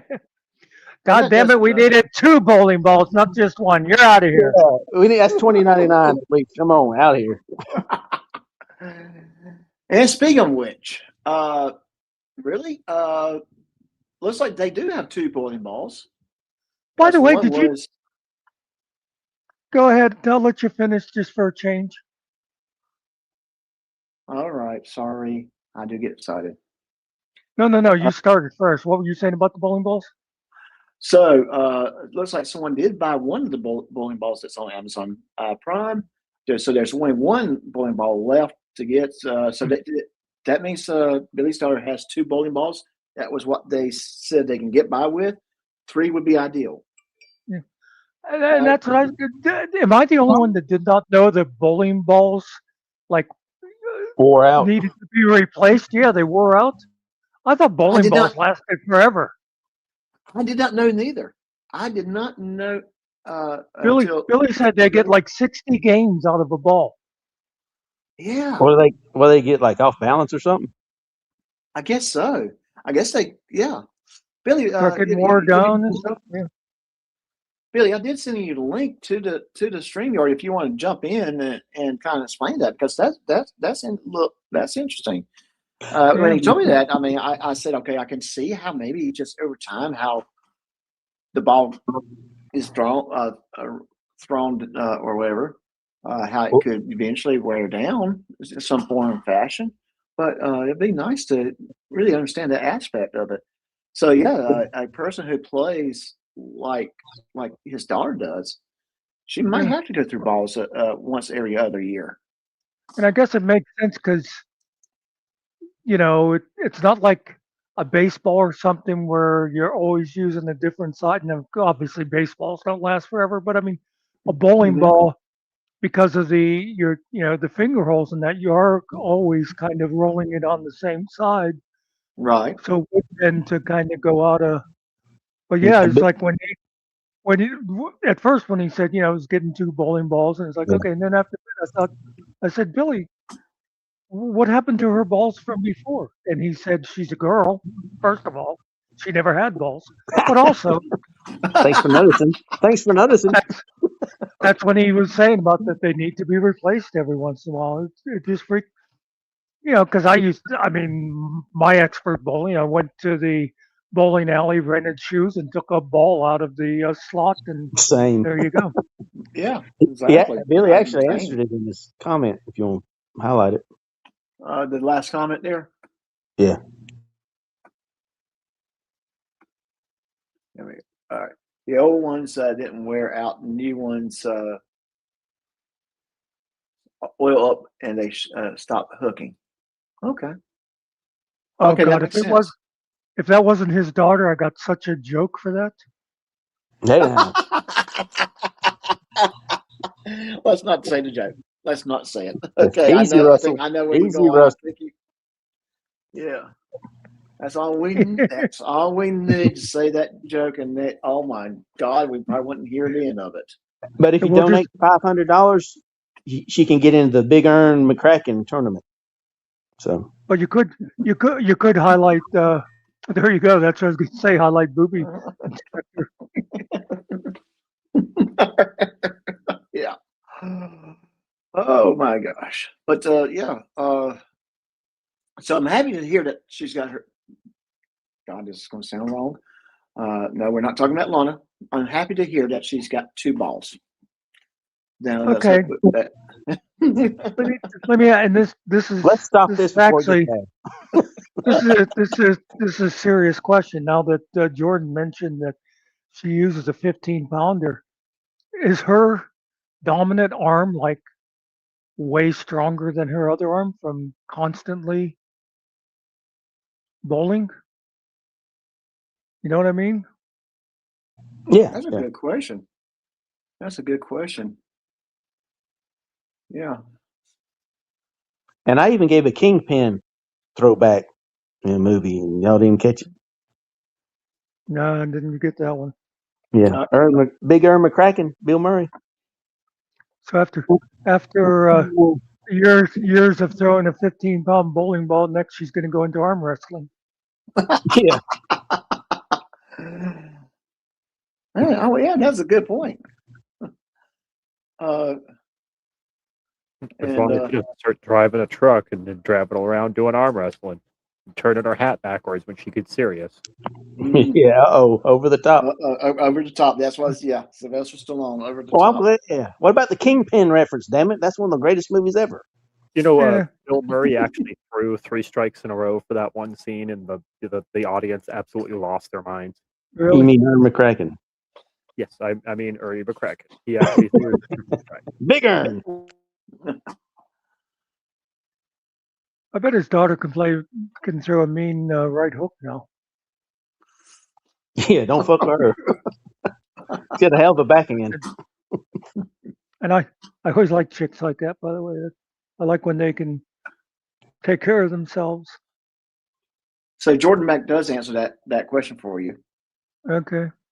Yeah, it kind of seems like it. Have to be. Yeah. Because people like us, we go bowling once in a while or something. But obviously, like Jordan on the team, and his daughter's been doing it for a couple of years now, and it'd be like, all the time. It seems like it would build up that right bicep or left bicep, whichever arm you use. Probably whole shoulder. Yeah. Unless you bowl like little kids and roll from underneath your legs. Well, I use the don't they put out a little thing out there? You put it on top and you push it for the kids. And Yeah. that's me. Hey, I And do they pretty put well those. with it. They put those gutter pillows in there, whatever you call those. Yeah, the gutter bumpers, or gutter guards, I think they call them. And my scores are pretty darn good when the gutter guards are in place. Hey, His daughter was throwing a 14-pounder when she was 11. Well, she can't beat me. She can't beat me at Wii bowling now. Nobody can beat me at Wii bowling. Oh gosh, do you remember Wii when it first came out? I love my Wii. Yeah. Yeah. What about the gaming system? Don't play with it too much or you'll go blind, Doc. Don't play with it too much, you go blind, right? It's so scary how much me and Swag are on the same wavelength. It is scary. I know. I'm gonna get off here. I don't like this. What? I don't like this. I'm in a dark place. I'm in a dark place. Oh, that needs to be clipped too. I'm gonna get off here. Yeah. Yeah. I'm gonna get off with Muck. Okay, guys, gotta go.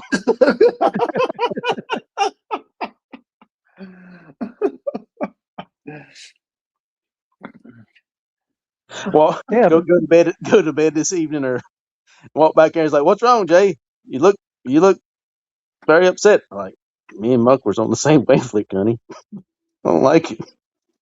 I feel dirty. Well, I just can't get over this now. I mean, I thought it was impressive before that she's been bowling for all these years, a star bowler and stuff. But ever since they mentioned the 15-pound ball and that, it's like, God, this girl's impressive.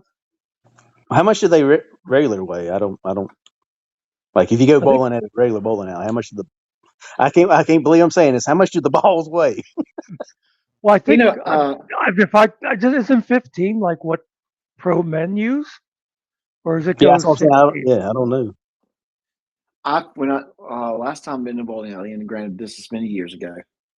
What I found that they had was anywhere from very light balls, like 10-pounders, all the way up to 18 pounds, maybe more if I remember correctly. A couple of them maybe. Billy says 5 to 16. I was thinking there might have been 16 pounders. Yeah. Right. So they do have a wide range of it, and plus, the problem with the bowling alley balls. No telling how many times they've been used. Second, finding one that's a good weight for you. Finding one that's a good weight for you, but also the holes are in the right place. No. That's the first thing I asked when I went to a bowling alley. How used are your balls? Moderately used, very used, slightly used. Oh God! Oh, we probably needed someone. Are they heavy? They light? Do they hook? Yeah. So Booby says professional men use 15 or 16 pounders. Wow! And she's using the 15. Yeah. That is amazing. Yeah. Yes, that is amazing. Wow. They're plastic? Wow. Okay. They're plastic? It says plastic cores. Oh, okay. Alley balls are plastic with no cores when they pretty much go straight. Okay. Okay. So what's her average, Billy?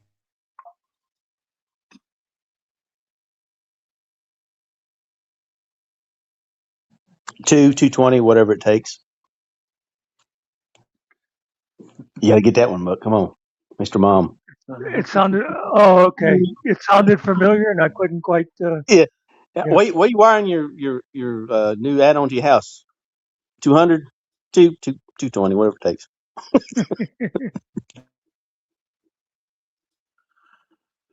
Billy says when we was kids, we used to prank call the bowling alley. We would say, "Do you have 16 foul balls?" When they say yes, we would say, "How the heck do you walk?" Okay.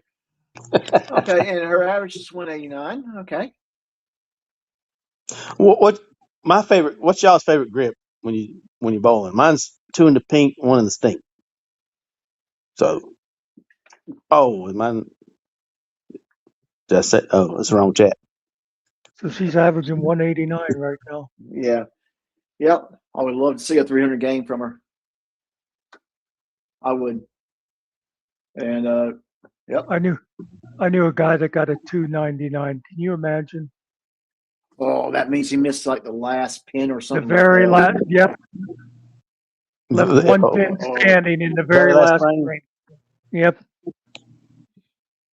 Wow. Will they let you still hit the spare, or does it matter if you're 299? So at that point, no. If it's last, if the last frame you have, if you hit strike, you get the opportunity to do 3 strikes. Yeah, but what Muck was saying, like, you couldn't get 300 because on the last frame. No, that is your last throw when you that 299 was the last throw. Yeah. Okay. But yeah, so it's like you'd almost rather get like a 250. Yeah, 100. Yeah. Well, they did. They gave him a one of the pins. I guess if you bowl a 300, they give you, or at least the bowling alley he went to, they give you the whole, set of pins. Wow. Yeah, that would suck, man. Because if you're a good bowler, you hit them pins pretty hard, and you're like strut. Oh shit. Yeah. You see that Jordan says your dad's 82, bowled since he was 10, and he's had 2 300 games in his life. Oh, I don't doubt it. The pros don't hardly do it, do they? I don't think so. No. I mean, you're talking about you have to get perfect every time, and yeah, you got to bowl strike every frame. Yeah, you got to bowl strike every frame. Every frame you have to bowl. Yep. All right. So Secret just went live. We don't care. Yes. We don't care. Boot's supposed to go live. Is Boot still in the chat? See if he's still planning to go live. Hold on a second. I'll talk to him. Honey, are you going live? He's laying next to me. Honey, are we going live next? Oh, he's mad. Hold on.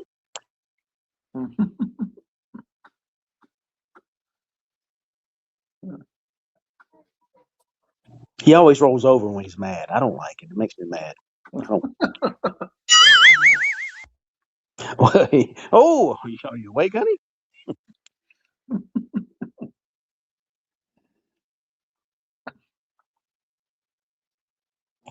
Yeah. He's always last carry. Oh man. Okay. All right. Well, not if I mean that. Let me double check. Maybe he's already advertised it on his side too, and then we'll probably do a vote, see where people want to go to. Of course, go where you want to go to. Obviously. Yeah. Sorry, but my heart belongs to Secret. I knew I couldn't trust you, Muckster. And yes, he does have one coming up at 10 as well. So, all right, copyright strike Coos and go to Boots. That's right, guys. So let's do this. Chat. Put 1 in the chat if you want to go to Secret now, or put a 2 in the chat if you want to go to Boot later. I know how Boot can be on at 8 when it's already 10:30. He's drunk. He's drunk. Shut up. He's drunk. He's on the marijuana. Well, so this is what we'll do. We'll just go ahead and wrap it up. Boot will be live in half an hour. Go to whoever you want to. Yeah, go wherever you want to go to. Let's go ahead. What? What did Tim say? Bite you? All right, Tim. All right. We'll go ahead and go to, we'll wrap it up. We'll go to, Muck rage quit. Rage quit. Rage quit. Yeah, he's going right over there. I'll go ahead and wrap it up over here too. So let me do this. Let me go into hers, just post a link because I don't know if she's got this set up properly yet. I knew I couldn't trust you either, Candace. Damn it. All right. All right, here's the link right here. And we go ahead and get in this one. Professor Chaos, you got anything to say? Nope. Been a fun night. All right. Swag, anything? Don't go to secret coups. Kill us sucks. And yep. All right. And I'll see you guys probably on the flip side on both channels because I'm going to be looking at both at least. Okay. See y'all. Have a good one. See y'all Monday for Cookies and Milk with Talking K-Far. And programming note for next week, live stream will be 3 p.m. Eastern. Have a good night, guys.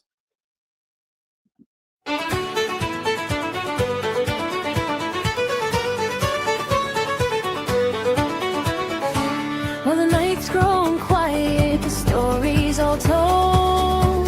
The fire's burning down to embers and gold. Your glass is near empty, your laughter still rings from the jokes and the truth and the wild little things. We sang for the fighters, we laughed at the fools. We bend just a bit, but we don't break the rules. From tall tales to truths that cut clean to the bone. You were never quite here, but never alone. So raise up your glass, let the good times stay close to the friends that you've made and the ones you need most. When the lights all go dim and the last call's in sight, we'll be waiting right here for another good night.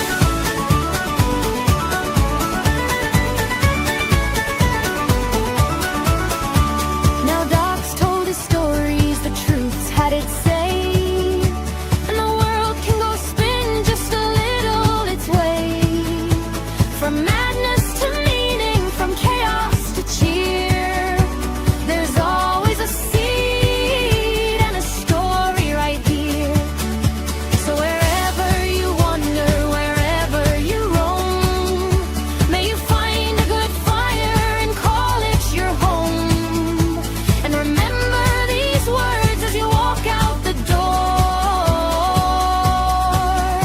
Until next time, take care of yourself. So raise up your glass, don't be facing the night with a heart that's too heavy or dimming your light. 'Cause the stories ain't over, they're just getting rest. And the next one might just be the violin.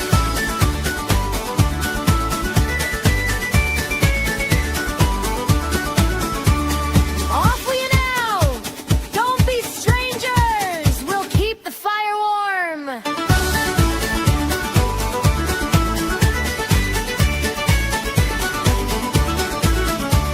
So raise up your glass, let the good times stay close to the friends that you've made and the ones you need most. When the lights all go dim and the last call's in sight, we'll be waiting right here for another night.